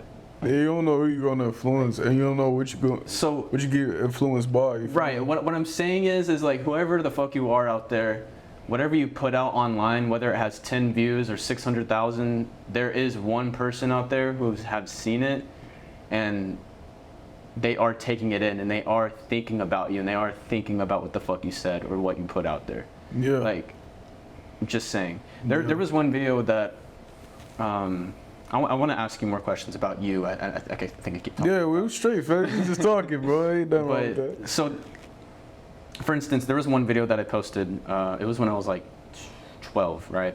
And it was the night before I had to go to boot camp. And it was called Sister Reacts to Suicide Boys. This was back in like 2017, right? So I make her react to it, and she says the most dumbest shit ever, right? Like, oh my God, that's crazy. Wow, it's really good. You know, she doesn't give like any actual like, and like it was a stupid video. It was a stupid funny video I made. It was pretty cringy because I'm like young, you know? Post it. Next day, I go to this fucking boot camp for a month, come back. It's got like 1,000 views. And I'm flipping out like, whoa, I've never gotten that before. Wow. And then as the days go on, bro, it gets up to like 340,000 views. And that's the first time I'm looking at the comments, bro, and it's the funniest shit in my life. There are like thousands of comments talking about how me and my sister like fucking shit. It's like, it's like just trolling, bro. God damn it. Like, that's really how it goes. Like bratty sis, you know, like shit like that. Bro. I kept cracking up, and my sister was like, take it down. And I'm like, no, dude, this is gold. Like, the first time in years we hit a fucking gold mine, and you want to take it down, really? Yeah. Because people are trolling. I don't know. I just thought that was a little. Yeah, some people they get taken back by that shit. Some people don't want to be on camera. I'll tell you. Okay, like for one story, I'm sorry, Mama, but I'm gonna bring it up. There was a video of my mom. I probably shouldn't bring it up. I'm probably a dick for bringing it up, but fuck it. She gets pulled over, right? In the cop videos, it was. I think it was in like Aransas Pass. And it's not really like a good, you know, arrest video. It's just she had a warrant, she gets arrested, and that's it. You know, it wasn't like she tried to run away from them or anything, you know. But she just seemed, you know, rich, right? And she had that white girl voice, you know, all white moms have, you know. You know it. Yeah. But then like these motherfuckers, it got like 2 million views on YouTube, swear to God. And so all those hate comments, bro, she can't stand. So that's why she asked me, like, I don't know how the fuck, like, you can just stand all those hate comments. And I'm like, no, I barely get any, like, comments in general, first of all. Second of all, like, even if I do it, it doesn't matter, you know. I think if anybody is like, that's your first intro to being online, and it's that can't be good. That's true. The worst. Dude, these depiction. motherfuckers made websites on her and shit. Yeah, like I think anybody in that situation, they would probably Poor hate mama, it too. bro. You know my what I'm mama saying? alone. Yeah, man. Sorry to Mama Addie, man. It's fucked up. Yeah, that's whatever. I mean, dude, she's more famous than me. She'd even try. Yeah. Fuck. Yeah, that's man. So, you're from Corpus. Are you religious in any way? I believe in God.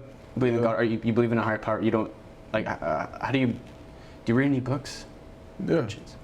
But like me specifically, I don't go to a specific religion. Like if you want to talk about the basis, it'd be like Christian. But everybody, you know. But in reality, like as I got older, I believe in Jesus. I believe in God. You know what I'm saying? Which that's the whole point. Just dealing with the people we deal with. You know what I'm saying? How much they try to push the devil shit and all that shit, like the 666, like it's a huge thing in the underground, you feel what I'm saying? Yeah, look, me man. personally, I've always stuck on that because in my specific life and my experiences, I know there was a God, and I know there was like that depiction of like somebody that's actually trying to do the right thing and everybody hating them for it. I could go with that in any circumstance, and that's like multiple different things between religions. I think The one thing I want to talk about is a lot of these artists out here who do have a huge pull. I feel like they don't sit in their room and just think to themselves for a little bit. And I think that's very important when it comes to like your beliefs and how things work. And when it comes to like they don't have a clue. They have no idea, and they're just stuck in this weird sort of LA lifestyle of, you know what I mean, clout hungry and temptation and trials and tribulations. It's interesting. But the way that I think what God would be is the positive portion of the atom. And now I know that sounds like pretty stupid, but I'd say God would be the electrons. I'm sorry guys, I don't know the positive portion of the atom, so I might get this wrong. Don't comment on here hating. Talking about like the 666 theory, like. Oh no. I'm talking like so there's the atom, right? And inside the atom you have the protons, electrons, neutrons.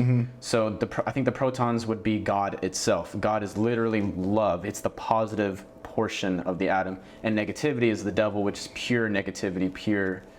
So I guess it's all energy based, even though we don't know what the fuck that means. Energy? I don't know, it's just for our brain to conceptualize what the fuck that is. That's what I believe God is. Without the devil, there would be no stars, no electrons, no universe, no nothing. And I feel like if once an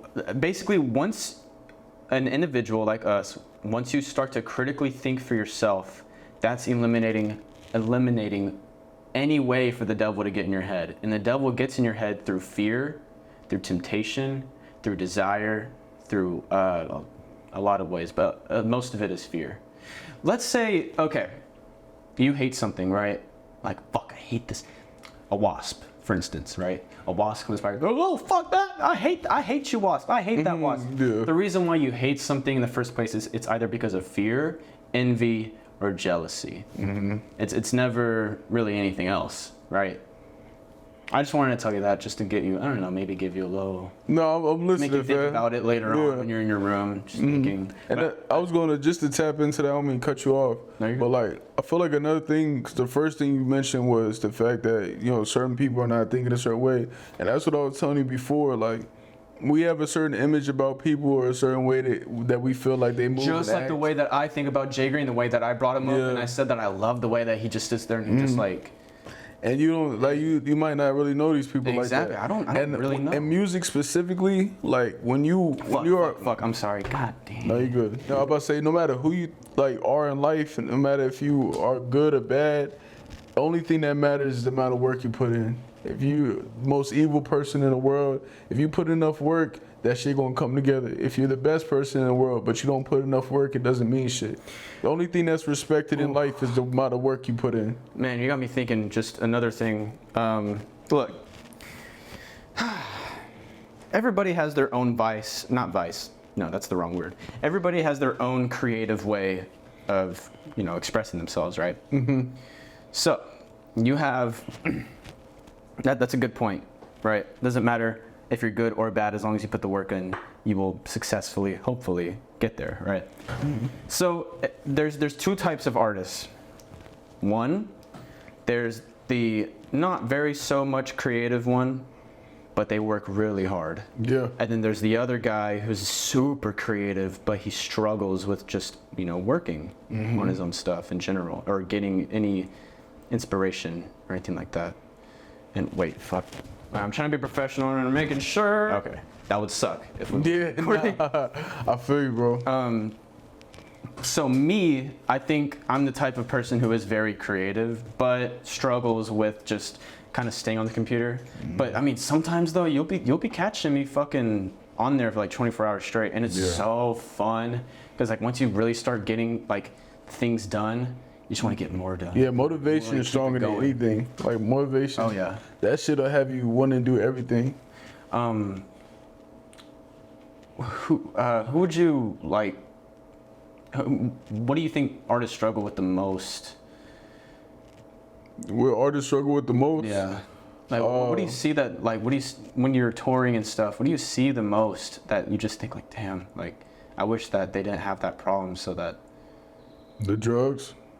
drugs, right? Yeah. Drug, I was like, thinking drugs. The drugs is like the biggest thing, the biggest setback. Fuck. You know what I'm saying? We talked about this before about like how people, you know, they basically make it seem like they can't do whatever they want to do without the drugs. And I feel like that's the aspect that fucks a lot of people up. There's a lot of people that get too lost into that. And then like they'll overdo it. So say this is the spot I want to be at, where it's like, if I do this amount of stuff, then I feel the most comfortable to perform. I feel the most comfortable to record, blah, blah. And then now that specific thing that you felt like this is the level I could get to, you're passing that level because your tolerance is getting heavier. You know what I'm saying? Now with the music not being a part of it, you're still involved in it, and then it just deteriorates from there. Yeah, no, and that's then you can't keep promises, you can't keep like your word starts getting bad. And that's with anything though. That same shit can happen with making money. That same shit can happen with the clout, the fame, all that shit. Like people, they get lost in that. That's why I said when you have freedom, pure freedom, that's one of the scariest things to have, because if you have pure freedom, then that means you got all that money. You got all that money, and you have all that. You got everything you want in the world. Yeah. That's when it gets. Like you said. That's when it gets scary. Yeah, scary. And it doesn't need to be a lot of money. Think about. It doesn't need to be a lot of fame. It doesn't need to be a lot of. There's so many situations just like that don't get any, you know what I'm saying, news coverage or anything like that. No attention. Like you're talking about millions and millions of dollars, and that's obviously an aspect. But people get lost over 30,000, over 40,000, 50,000. Man, what would you do with 30,000?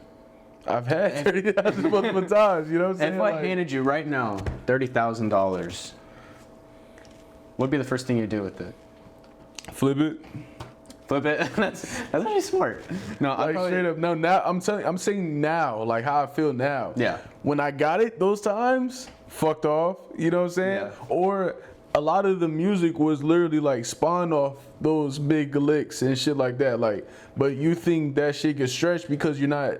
You don't have the experience. Just being arrogant. Yeah, and you don't have the experience with it. You don't really know how much shit costs. You don't really understand, like, okay, yeah, I could take care of my bills. Okay, I could do this, but going out of town is expensive. You fly to Corpus, anywhere you go to, that's already a band in your head. It already needs to be a band because this is not a month prior. You know what I'm saying? Like, you really want to break this shit down, nigga? Every time I had to go out of town during certain these times, bro, it was a band $1,200, bro. Like, every time. Because you're thinking of, you can't go to a city broke, fam. Like, and then you don't have a car. You're Uber Eats and shit. You know what I'm saying? You're taking Ubers. You know what I mean? Like, yeah, that's true. You want some bud. Your bud price is not whoever plugged or whatever situation you have. All this shit adds up. And then that's not mentioned if you, hopefully you can stay with somebody, but in reality, sometimes you can't. You gotta get a hotel. And then there's a hotel at a drop of a dime, fam. Like, so you're not planning beforehand. This is the reality of it. You know what I'm saying? This is why people But here's the thing. go broke so quick. Include myself in certain situations. You should, or at least, yeah, I mean, you should. Yeah, that shouldn't matter, right? In the grand scheme of things, it does matter, I guess, right in the moment, because you need money to survive, and I get that, and for everything to work out, yeah.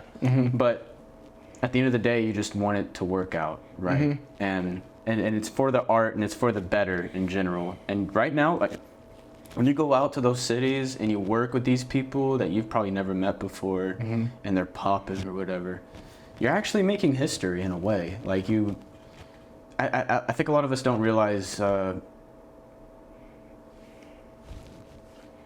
what we're doing sometimes. Like, sometimes we just kind of do it because we're artists in general, but I think we don't really see what we... Hell no, you don't see it. You still won't see it until the moment passes. That's why, I mean, living in the moment is a real thing. You look back at it and it's in a fucking documentary or something. Yeah. Like, whoa. Yeah, it was We were just literally... kids back then. I was literally talking to my boy about some of these documentaries I saw. Like, even when I saw the P documentary, like...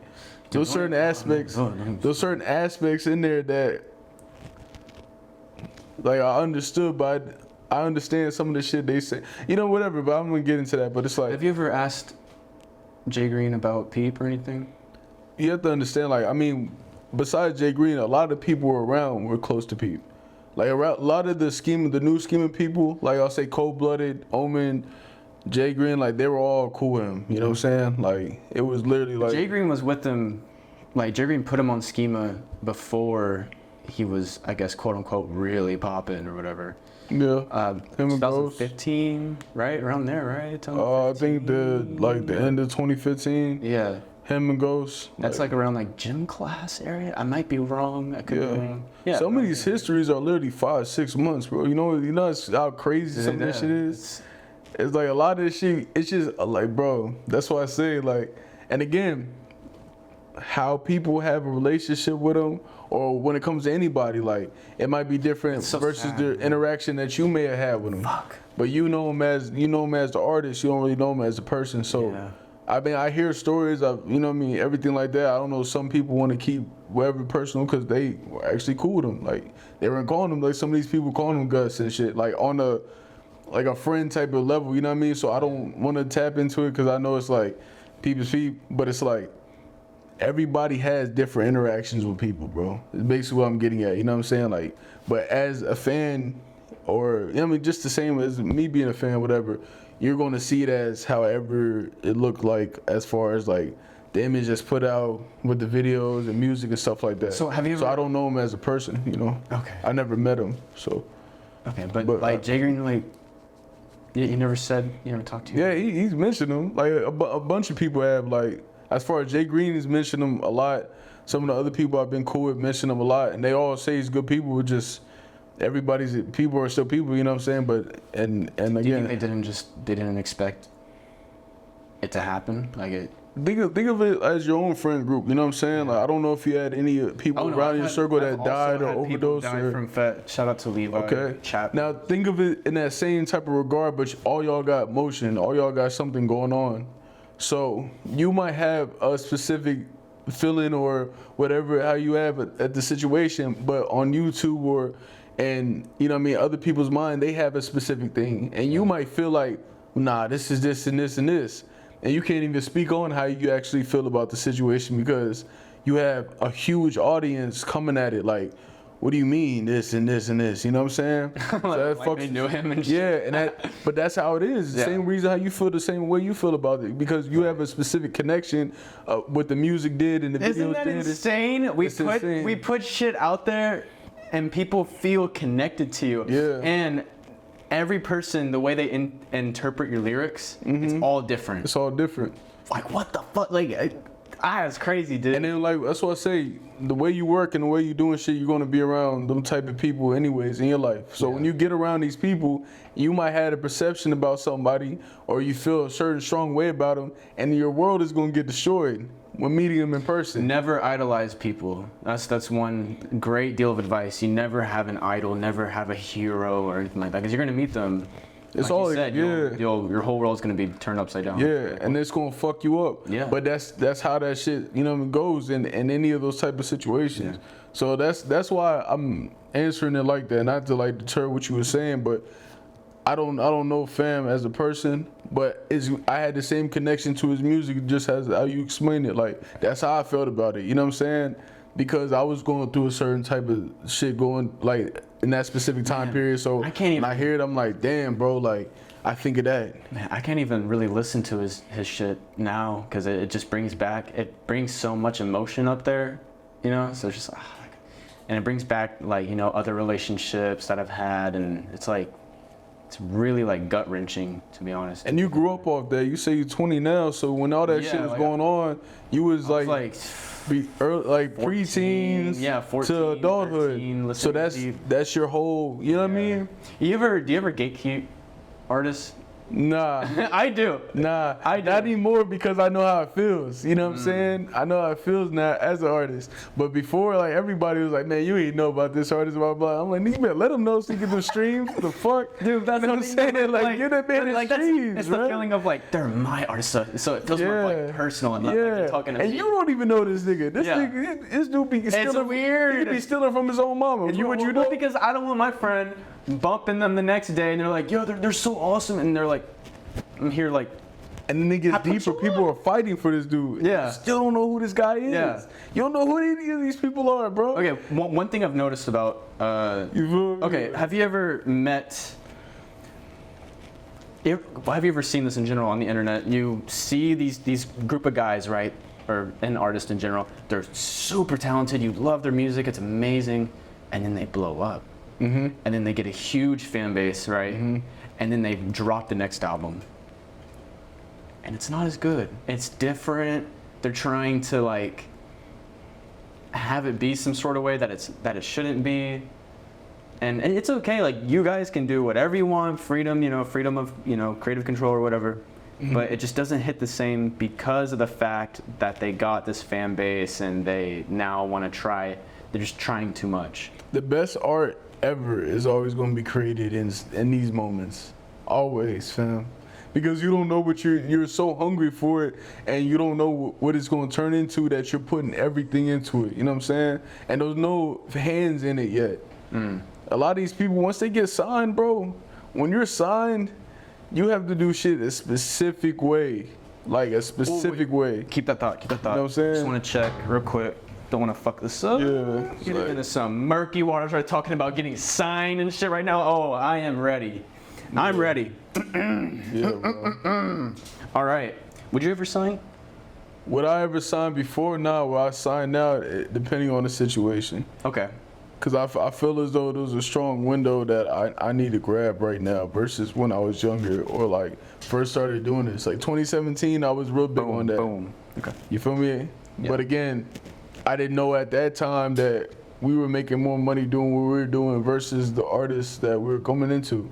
And that's just how this shit works. You feel me? Like, my advice, never sign. Ever, because you're already doing good where you're at. You don't need.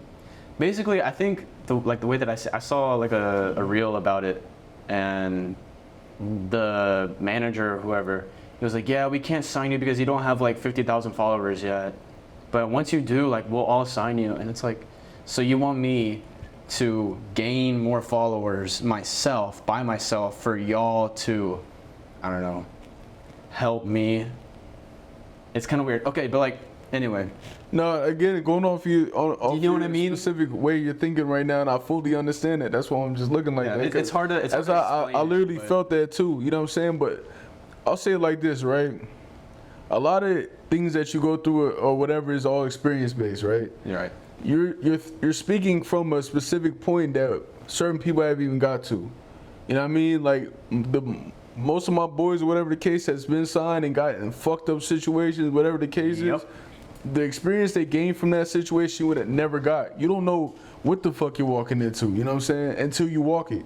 So the people that were signed or the people that been in these wild ass situations, you understand it more. Yeah, you're right. I've never been in that.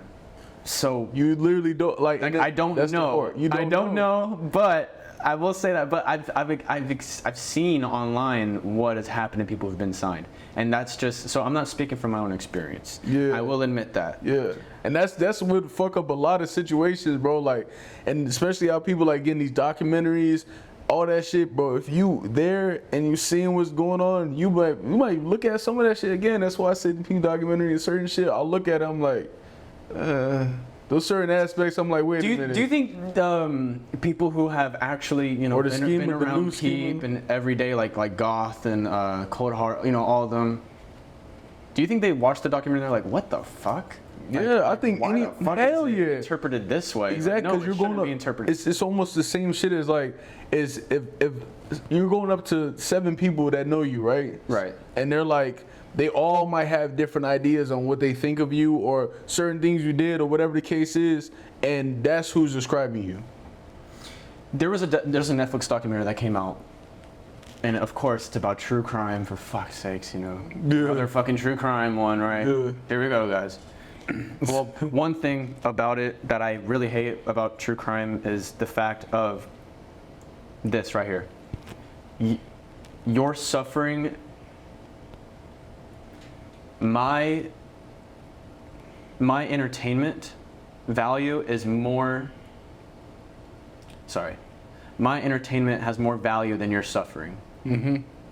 So when it makes me feel weird looking at these true crime documentaries and stuff. Like, people have suffered in these stories. Like, we're talking like nasty stuff, man, nasty pain. Anyway, that was what I wanted to bring up. So there's a new thing called Jennifer. It's the Jennifer girl. I think y'all know what I'm talking about. They used AI images. AI for a documentary, bruh. That shit's crazy. That's bro. crazy. That shit's crazy. That's crazy. Dude, let me tell you, did you know about Sora? No. The new AI, okay, there's this new AI thing called Sora, and you know how you could put in a prompt and it pops up an image? Well, now they have it to where it pops up a video. Crazy stuff. I just experimented with this new AI like thing, and I have this image that I put on it, and it makes like an animation for my image and stuff. It's really cool. But that is scary for us artists, especially us, because anyone nowadays can just they could just do something and it makes it for them. Even music too. Or you can even put in lyrics, anything. You describe like the way it is, and then it will make it for you. And you could just put it on Spotify, make some money off of it. Like, Yeah. I seen them do that like with a specific artist. Yeah. And they found out the guy behind them. He was like saying nigga and shit like that, and they found out the guy behind him was a white guy or whatever the case is. But in essence, like in a lot of these situations, back to like even the sign and shit, like you don't know whose hands behind it, man. Like that shit is crazy. yeah, that's why I Ghostwrite, say never everything. sign, because then they get to. I've asked people this before. When you sign someone, right, and whatever it is, 3 years or so, and you get paid this much for 3 years, I don't know, whatever. So they get to have creative control over what you wear, over what you put out, over your lyrics, over what you even drive, what you put on social media. Does that make you an artist? No, right? Not really, because now you have a whole team of people of just with very wrong intentions of how it should go. And all they're thinking about is numbers and just profit. That's not how art should be interpreted as.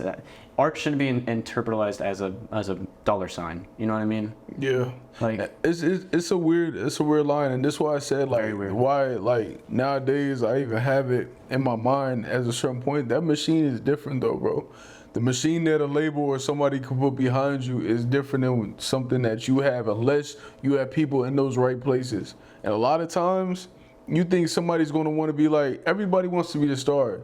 Everybody wants to be the rapper. everybody wants to be the shit, but You know if, what I'm but, saying? if, but if That's why but if your group of I friends give were it to rooting Eve. for you and like going for you, you'd probably already be up there by now. Yeah, facts. That's why I give it to Eve, because he went and grabbed a team. You know what I'm Louis? saying? Yeah, Louis. Yeah, shout out You know to what I'm saying? You know what I'm saying? Like, how he was doing that shit, like, I said that, I was like, yo, that's hard. You building a team. But in reality, a lot of these situations, it's like, bro, everybody wants to be the rapper. Everybody wants to be in that type of light. Right. Nobody's going to do that. And then if you playing multiple roles, like what I had to do in these situations where it's like, I'm trying to fund this shit at the same time as being a rapper in this shit, at the same time as making sure my household is in order, making sure like, I'm trying to focus on 5, 6 different things at once. And then when it came to the balance beam, I'm like, okay, like I'm gonna focus more on normal life. And I'll pop back in normal life, pop back in. And that's what I was saying. That's where the schema came in the picture. Like that situation, I got offered that shit. I went into it, and even in there, it wasn't like I could fully focus into that because I had other shit going on. Right. You know what I'm saying? And I'm understanding of certain shit that's happening or whatever the case is, like behind the scenes that I'm looking at it like. But at the same time, it's like you got to be able to like have that balance, bro. Like if you don't understand balancing multiple things at once, you're not gonna be able to do this shit at all. I think that's what the older generation doesn't understand about the younger generation, about us 20-year-olds, Gen Z kind of people. Because think about it. I mean, from the day we wake up, we have all of these distractions. We have all these ways of comfort. Yeah. We're constantly, oh my God, we gotta check this notification. Okay, and then we gotta do this, we gotta do this, we gotta do this. Like, we got so much going on in our fucking head every day that, so much of us, like I said, just forget to just stop, take a breath, and just look at nothing for a second and let your subconscious run, and you'll see how things are clearly. But I mean, if you want to ask about that specific generation, just see how they act on Facebook.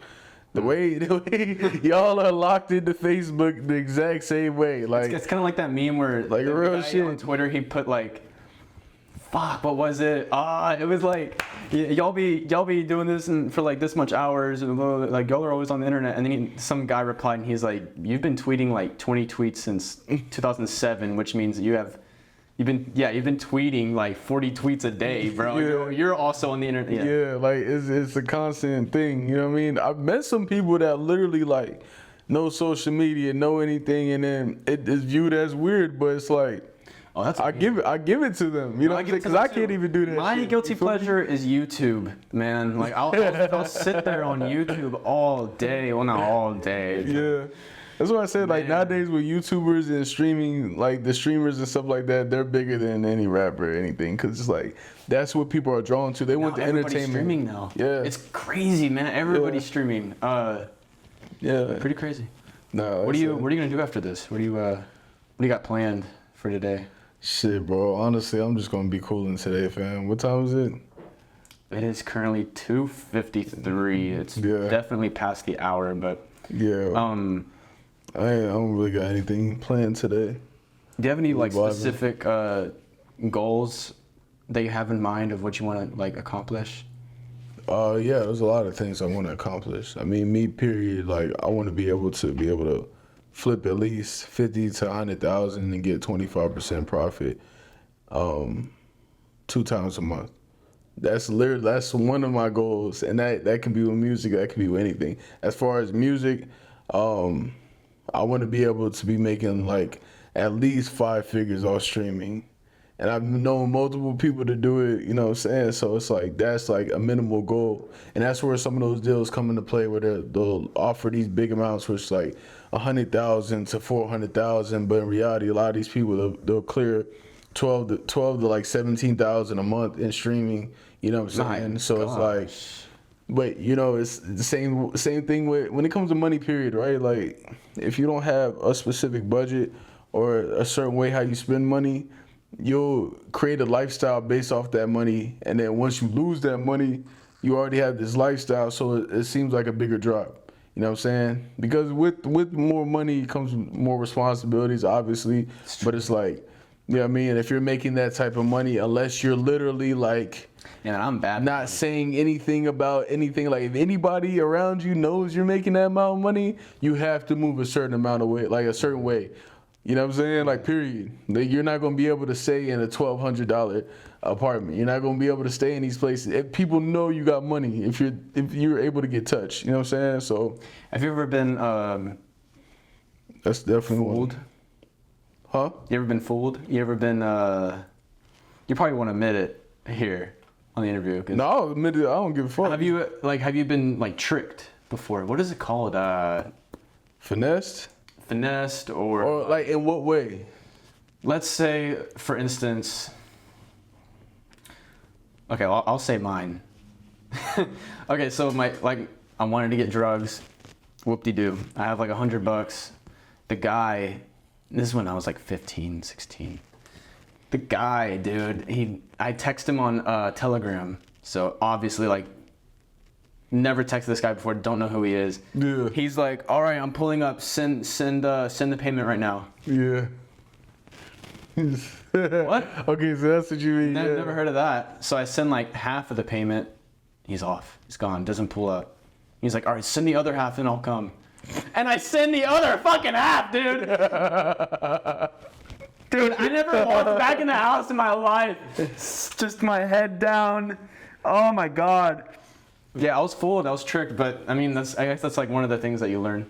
Bro, hell yeah. Like, in a sense of like some shit like that, as far as like a person that I know or barely know, whatever, I've like, nah, not in that specific way, but in other aspects, nigga, hell yeah. Like, I'll say 3 different instances, you know what I'm saying? Coming into music was a finesse, bro. Like, because I'm telling you, we've literally, the amount of money we're making when we're coming into music versus the amount of money people were actually making, it was already a finesse. We're like, okay, we're gonna come in here and then a bag's gonna fall out the sky and that's how we're just gonna get on, you know what I'm saying? In reality, it's like, nigga, could took that money, flipped it a different way, whatever the case, right? Mm-hmm. That was like the biggest one. You feel me?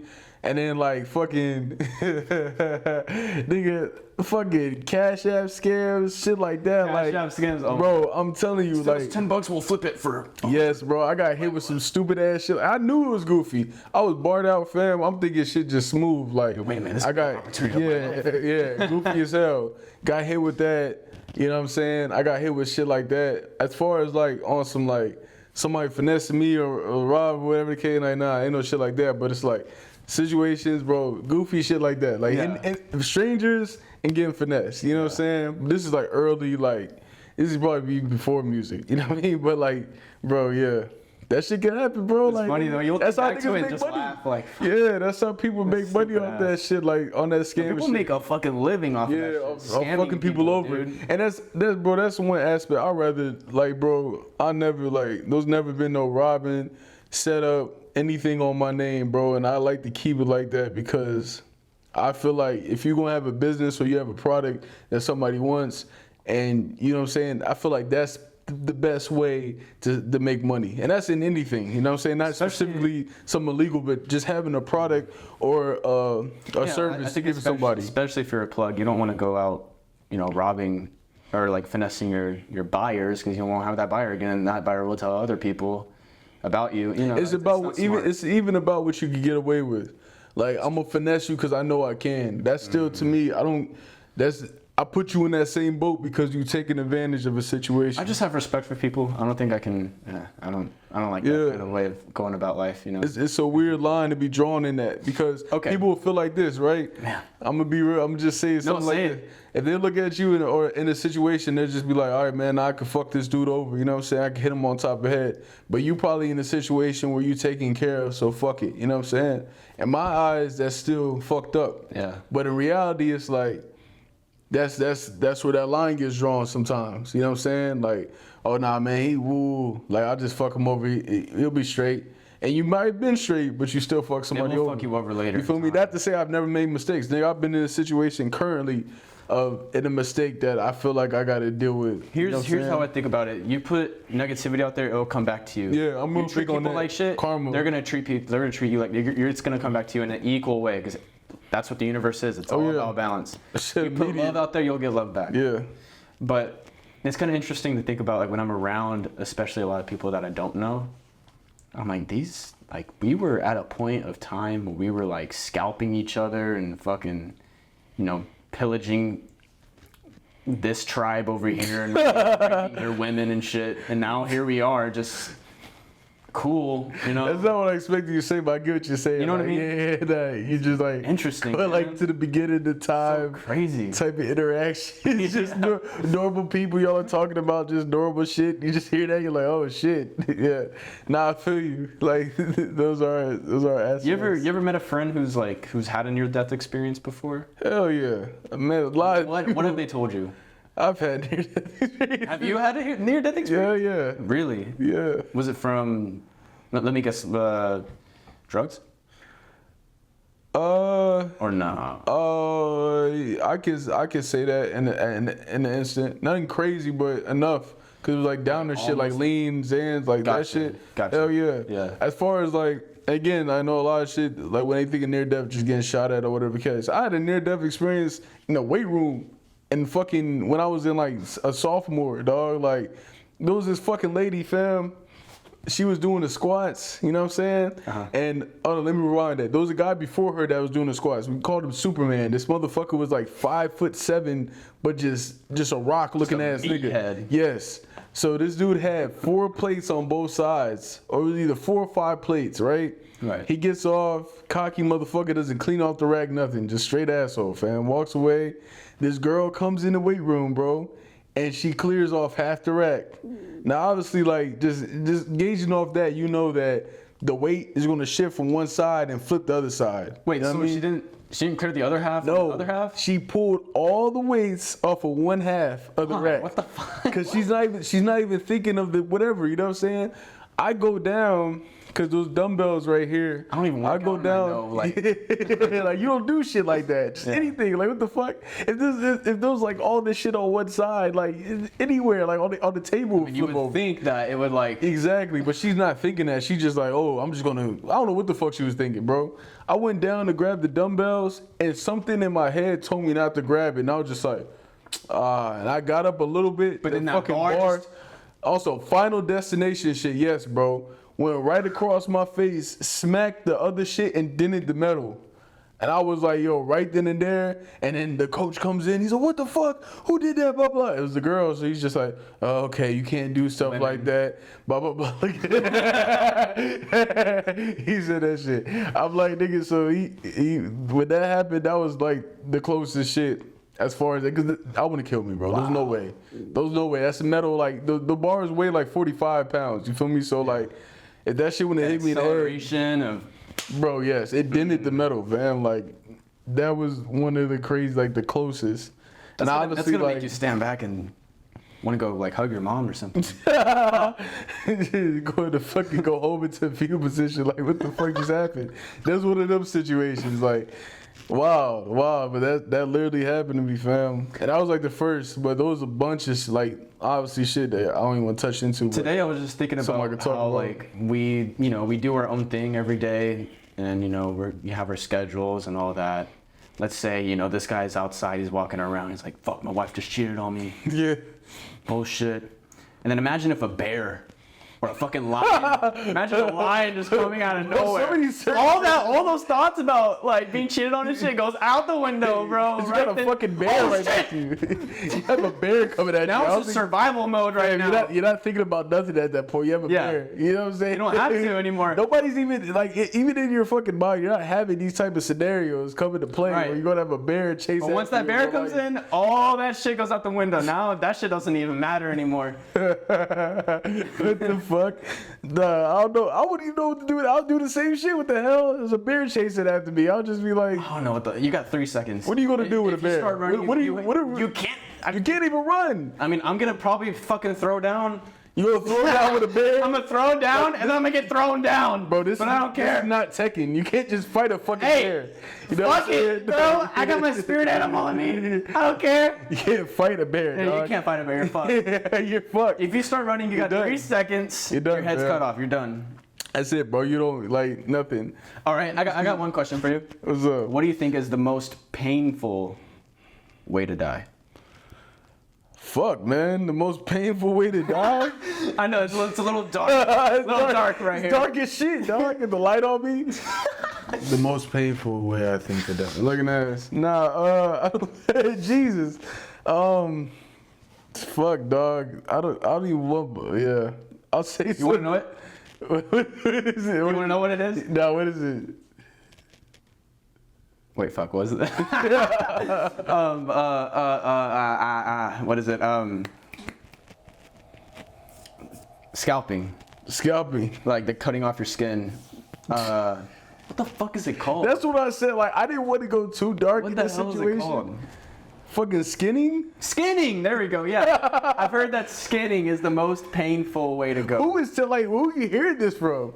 The internet? That's what I said. Who is the one that's like, yeah, dog? Who's testing it out and shit? Who's testing out this? What serial killer are you talking to, fam?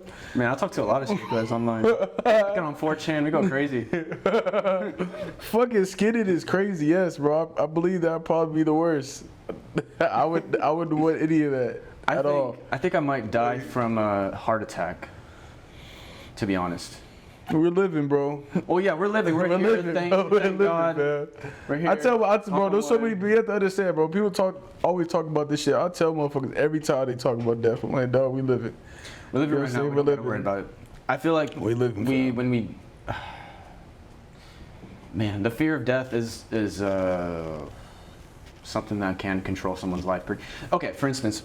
It's inevitable, but same time. It's inevitable, yeah. It's weird. It's a fucking miracle that we are here right now and we're conscious and we're beings and we're talking. Like, what? Yeah. Cool. Anyway, there was a point I want to make. So, my girlfriend, right, she's working at the store. She works with her little buddy. And her friend comes in the store one day and she's like, we're going to die. The world's going to end. the world is gonna end, and she's like freaking out. Does a friend have anxiety? Maybe. Or she just doesn't critically sounds like think. a panic attack. Yeah. Those shit She's like, I saw on the news like that the world is gonna end at this day, and you know, it's silly. It's a silly little thought, but it made me think like, wow, one of the seeds that the devil likes to plant in your mind is the fear of death, and so I thought to myself like, wow, she really is afraid of death to the point where if you even bring it up, like we will die at this point in time and the world will just get destroyed, she just believes it automatically. And it's weird that people just believe shit automatically without really just thinking about things. Have you had a weed-induced panic attack before? Oh. No, but I've fucking had an ego death on acid. That was fucking crazy. You never like smoked something or and started getting anxiety? Well, no, that's I don't the struggle with feeling I anxiety. feel like. I don't struggle with anxiety at all, thank God. But I think my thing is more of like the depression area over there. Yeah. Yeah, they kind of group those shits together. You know, Yeah. Even when people get medicated, like depression, anxiety, but weed-induced anxiety. Weed-induced things. Oh, no. Right Okay, there, I know exactly what you're talking about now. Will make when you feel smoke, like the world you're is more gonna end. aware of fucking everything that's going on, and you hesitate on wanting to talk about something in front of the group, or you're just. I just stopped talking. Like I know exactly because I love smoking weed. Yeah. I love getting high. I don't really know why. That shit comes from like dabs and certain shit. Or I mean, my experience, like it came from like quitting for a while, and it had not by choice, but having to quit, going back. But one of the things that come with that shit is that shit, like all the thoughts that you never want to think about. No. Every time you smoke, it comes with it. No, bro. Yeah. That specific thing, I'm telling you, where your heart starts racing, like. Weed-induced anxiety or a panic attack. That's what make you feel like death. That's the only time where it will go like. Yeah, I don't have it at that level. I've never experienced things like having a panic attack. Lucky as hell, like bro. Yeah, no. I just become more like paranoid. That's all I'm saying. Yeah. Every time I smoke, like I just get more like, should I say this right now? Because I'm a goofy motherfucker. Like I will say whatever the fuck to get a reaction. You know? But as soon as I smoke, I'm more chilled out. Like I remember like driving while high, I'm just way more aware of what's going on. I'm driving like a fucking senior citizen, you know? Yeah. Bro, it depends. I'm telling you, that shit right there is scary as fuck, fam. That shit will literally... Bro, a panic attack already, but weed-induced panic attack you can't control. You can't control your heart rate. You can't control anything, fam. Like you ever greened out? Yes. Like thrown up? I remember when I was 14, I took my first dab. No, I was like 13 when I first took my dab. Shout out to, no, I can't say his name. Fuck. But he gave me this fucking big ass dab because he's a fucking asshole. Yeah, and it was hot as shit. Hot as shit. Big ass dab. He's an asshole. He's smiling with that devious smile. Like, you ready, bro? Let's do it. It was my first dab. You know, no, it was my second dab. I don't know what the fuck is up with that shit. People that like dab a lot, they really want you to fucking go psycho. All right, you want my dabs? All right, bitch. Yeah, they'll do some shit like that. Like, all right, you want to get high? Anybody I've ever been in a situation like that, that's what they do. Like, they want you to fucking freak out. And it's like, shit. You know what I'm saying? I'm gonna give you a real fucking story, fam. I'll give you a real story of the situation, fam. Wait. Before you start, because, this motherfucker, right, drops this fat fucking dab on my shit. And he's like, do it all. Inhale it all. And, you know, he's like 17, 18, you know, he's a cool kid. You know, I don't want to fucking let him down. He's a cool kid. He's one of the cool kids, you know what I mean? He goes to the skate park, you know what I mean? He's cool. So you're like 13, you're like, you trying to impress him, he's trying to he already had in his mind that he's trying to fuck you over. 100%. Since he gave me, he was like, I'm about to fuck this kid over. Oh yeah. That was his whole prerogative. Like, he's not gonna pay for this? All right. He's gonna pay for this. In a different way. Yeah. The currency you're not prepared for. Yeah. It's fucking sanity. That's how that shit works, fam. Insanity. Yeah, there's just it's kind of funny that there is some people out there that just want to. They want to see that. They just want to see you, like, just for the fuck of it, you know. They just want to fuck with you, fam. Like that's how that shit works. But you're fucking anyway. Come on, get in there. God, I feel like I'm having sex again. Fuck's sakes. Come on. It's still going. There we go. Yeah, so he gives me the fucking fattest dab Like, you ever taken a dab and as soon as you exhale it, you're like, oh fuck, Yes. bad decision. That's what I'm talking about. Like, bro, some of the worst fucking So- panic attacks. Yeah, as soon as I exhale, coughing my ass off, they're blasting the AC on me. I'm getting the dab sweats, Yeah. like usual. Yeah. And then I just Just throw up right in my mouth. I didn't throw up on his shit, thank God. fucking shit at that point. He's trying to fuck, and I get it. I understand that fully, bro. Like, but That's that, hell. It felt like hell. yeah, dude. because he's just like, you can't do nothing. You're in that situation, bro. I'm gonna tell you the most Yeah. fucked up situation. All right, yeah, bro. tell me. I'm in LA, fam. This is during tour, bro. Okay. I fucked my knee up. You know what I'm saying? Like in what the fuck part of Arizona? It was Mesa, Arizona, fam. I fucking dislocated my knee, whatever the case is. I had to go to the ER. It was a whole thing. I was in crutches the rest of the tour. Oh, Feel me? shit. Yes, fam. This is facts, bro. So when we go to Vegas and LA, I'm in crutches, Imagine right? performing on stage in the wheelchair. Yeah, and straight crutches. I'm literally, I either had a chair Gangsta. or I had the crutches and I'm performing, dog. This is facts, fam. So we go to LA, fam, and like the situation that we're in, like Airbnb fucked off, so we had to go stay with somebody, bro. And I'm in there and I'm already down. I'm like, bro, I'm in a place I don't know. You know what I'm saying? I was like 22 during this time, whatever. Like, you know what I'm saying? Unfamiliarity. I'm like, bro, what the fuck is going on? Blah, blah, blah. I'm like, bro, I'm just trying to get on it. Like, that's how I'm feeling. Like, I'm feeling down, whatever. Yeah. And I'm in a place that, you know what I mean? I don't have any connections to nothing. So they're like, yo, we're gonna go to the weed store or whatever the case is. I'm like, give me an edible, bro. Now, mind you, my experience with edibles before this was fucking some bullshit mid that you literally throw in there with the brownies or whatever. I would move this No, but shit. this is school. from the store. This is from the store, right? And this had to be like, oh, I want to get this right. It had to be like 500 milligram brownie. Something stupid, fam. Something dumb like that. Big ass brownie. First time I ever took edibles, I took like 2 whole brownies that my friend made, and I Yeah. go to work Bro, on it. Oh. listen Yeah, to this. I'm my listening. nigga. I'm listening. I fucking eat this brownie, bro. And I'm sitting there, I'm chilling.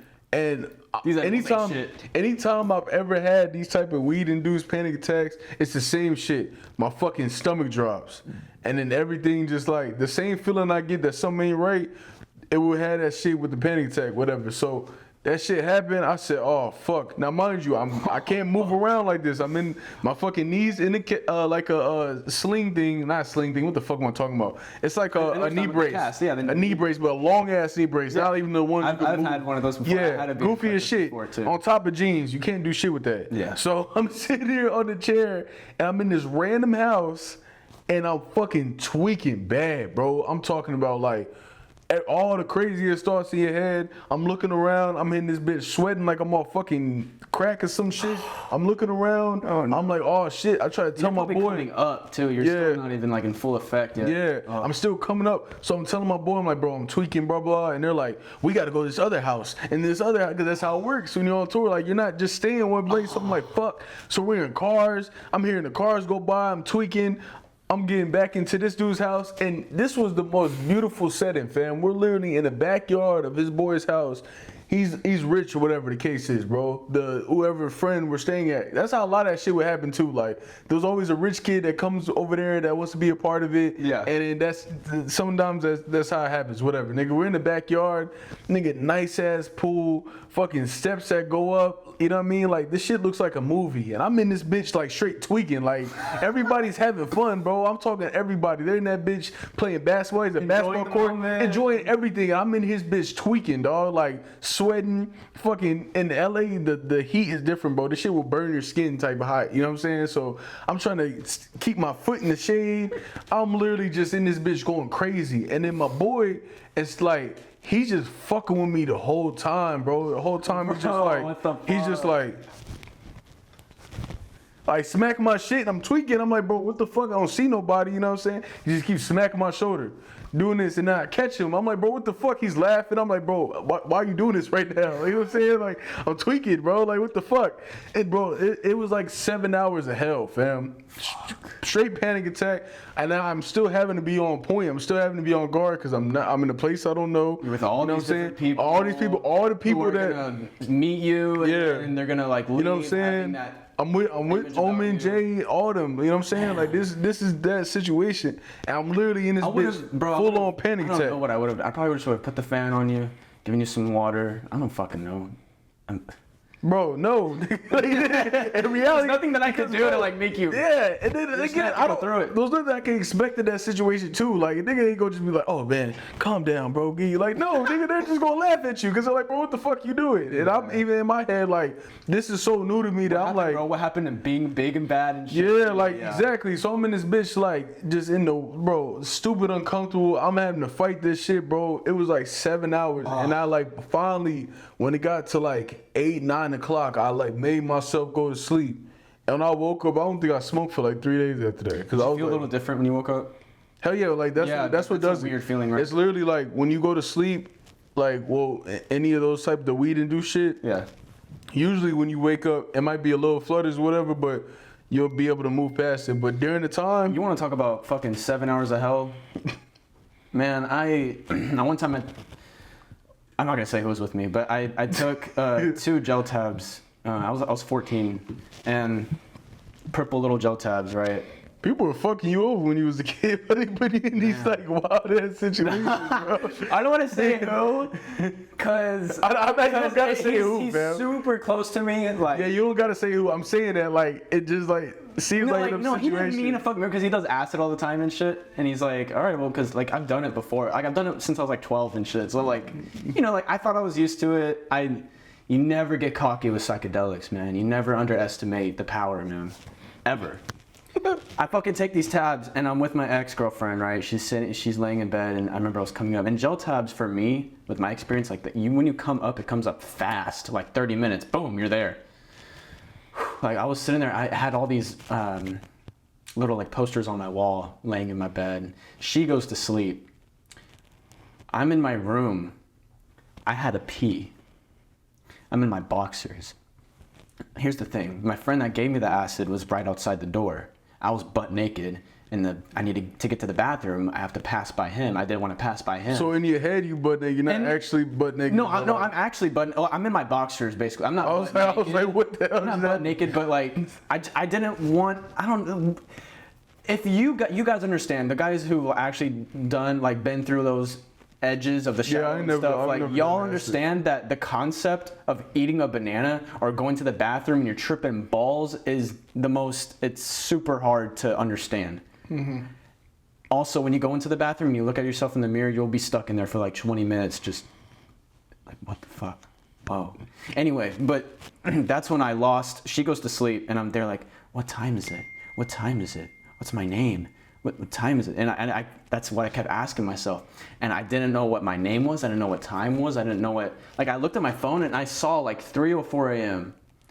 But I couldn't understand that. And it's so weird. Like, so that's what your ego is basically. It's your subconscious self of who you think yourself is, right? So imagine losing all of that. No more A.M.E.C. Just, I don't know what I am. Like it's super weird. You're just like this primitive, animalistic sort of like way of thinking. The way my mind works, I wouldn't be able to be in that situation. Oh no, it was hell. I overthink a lot of sucked. shit. You know what I'm saying? It sucked. It was chaos. It was chaos. It felt like just lost. But it really humbled me as a person, I think, because it's like, wow, I don't have that pride anymore, I guess. It's weird. But anyway, here, let me tell you the funny part. I had to pee. Remember, like I told you, I had to pee, but I didn't want to go and like see that guy, and so I just pissed myself. Yeah. I crouched on the floor and I pissed myself in a puddle, sitting there, just laying there in a puddle of piss. You didn't even like stand and pee, you crouched? Crouching and peeing, man, like an animal. I'm telling you, 14 years old, just out of my mind, whacked. The fuck? I feel you, dog. That sounds, I don't like it. I haven't been in that circumstance myself, but that sounds fucking scary. Yeah, no. It wasn't a scary experience. It was more like, it was scary, but at the same time, it wasn't like I was with. You felt relieved. If I was with if I was having that experience with people, yeah, outside. Okay, so you were I in would've like been some type of fucked. comfortable setting where it's like Yeah, I you was didn't still in feel my like room with like the lights. extremely- Dude, I've been on acid before, and I'm with my good friend. Don't want to say his name. I'd love to. I know he would want me to, but we were together, and I had my light on.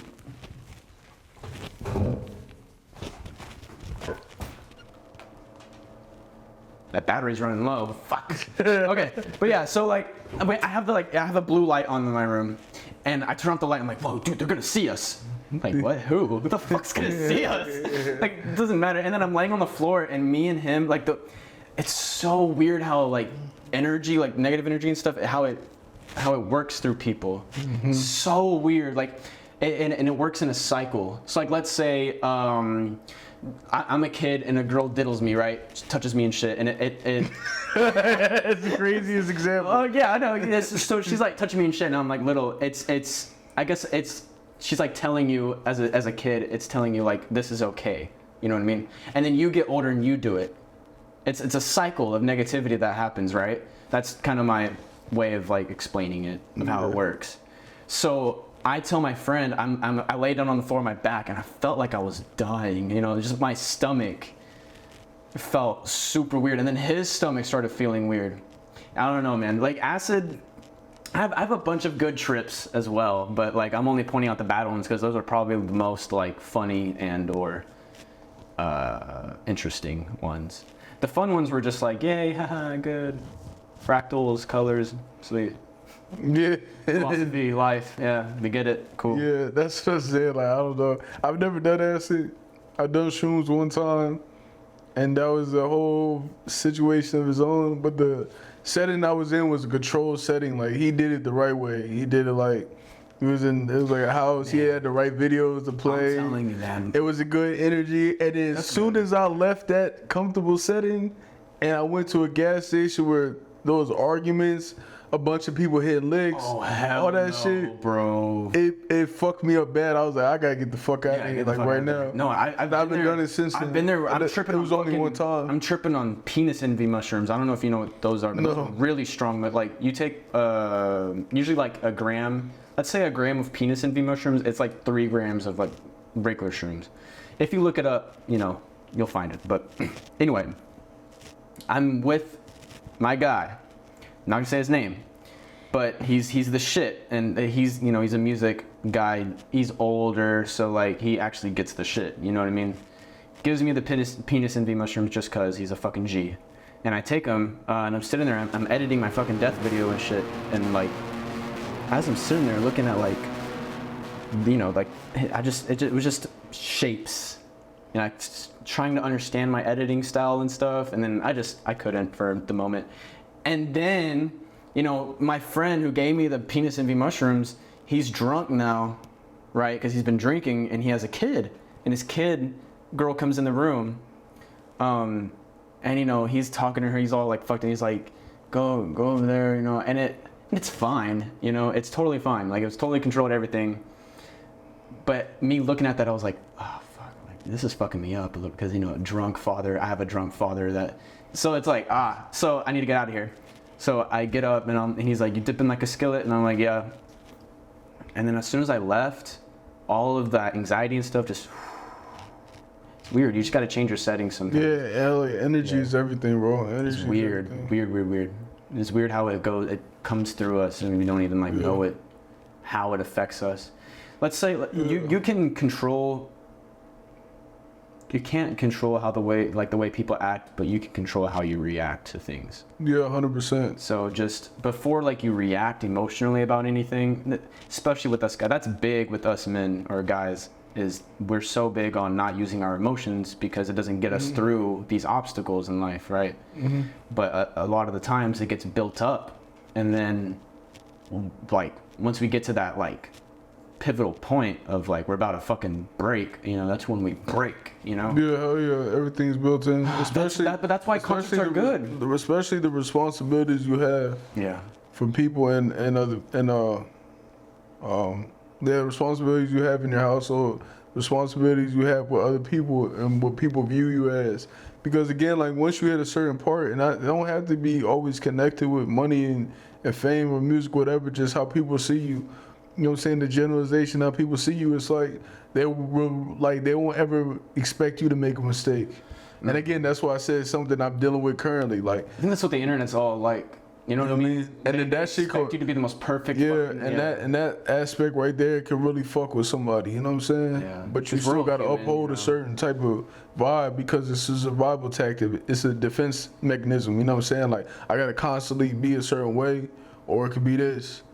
You know what I mean? So it's like those always conflict each other. I kind of get it because like, let's say you're like Kendrick Lamar status.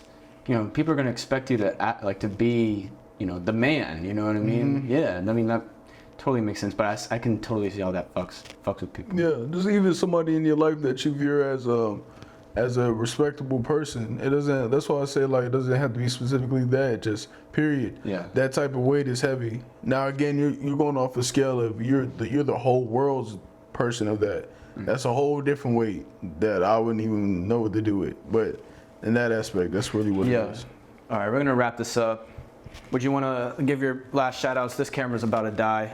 Yeah, man, fucking, like I said, shout out Faded Decade, Boom, fucking E, Autumn, you know what I'm saying? So Gone, So Flexy, everybody. So bro. Gone So Flexy. I need to record So Gone So Flexy, man. Yeah, these are like, a lot of us came up together, man, so it's dope to see, and like I said, bro, like, as far as you as a creative person and, you know what I'm saying, what I'm seeing right now, it's like, bro, there's a lot of promise with this, fam, like, you're really pushing forward with this, so I really see something big happening out of this. And don't ever feel like all the work you're putting in doesn't mean nothing, because it does. Even in other facets of your life, it might still correlate to what you had to deal with right now.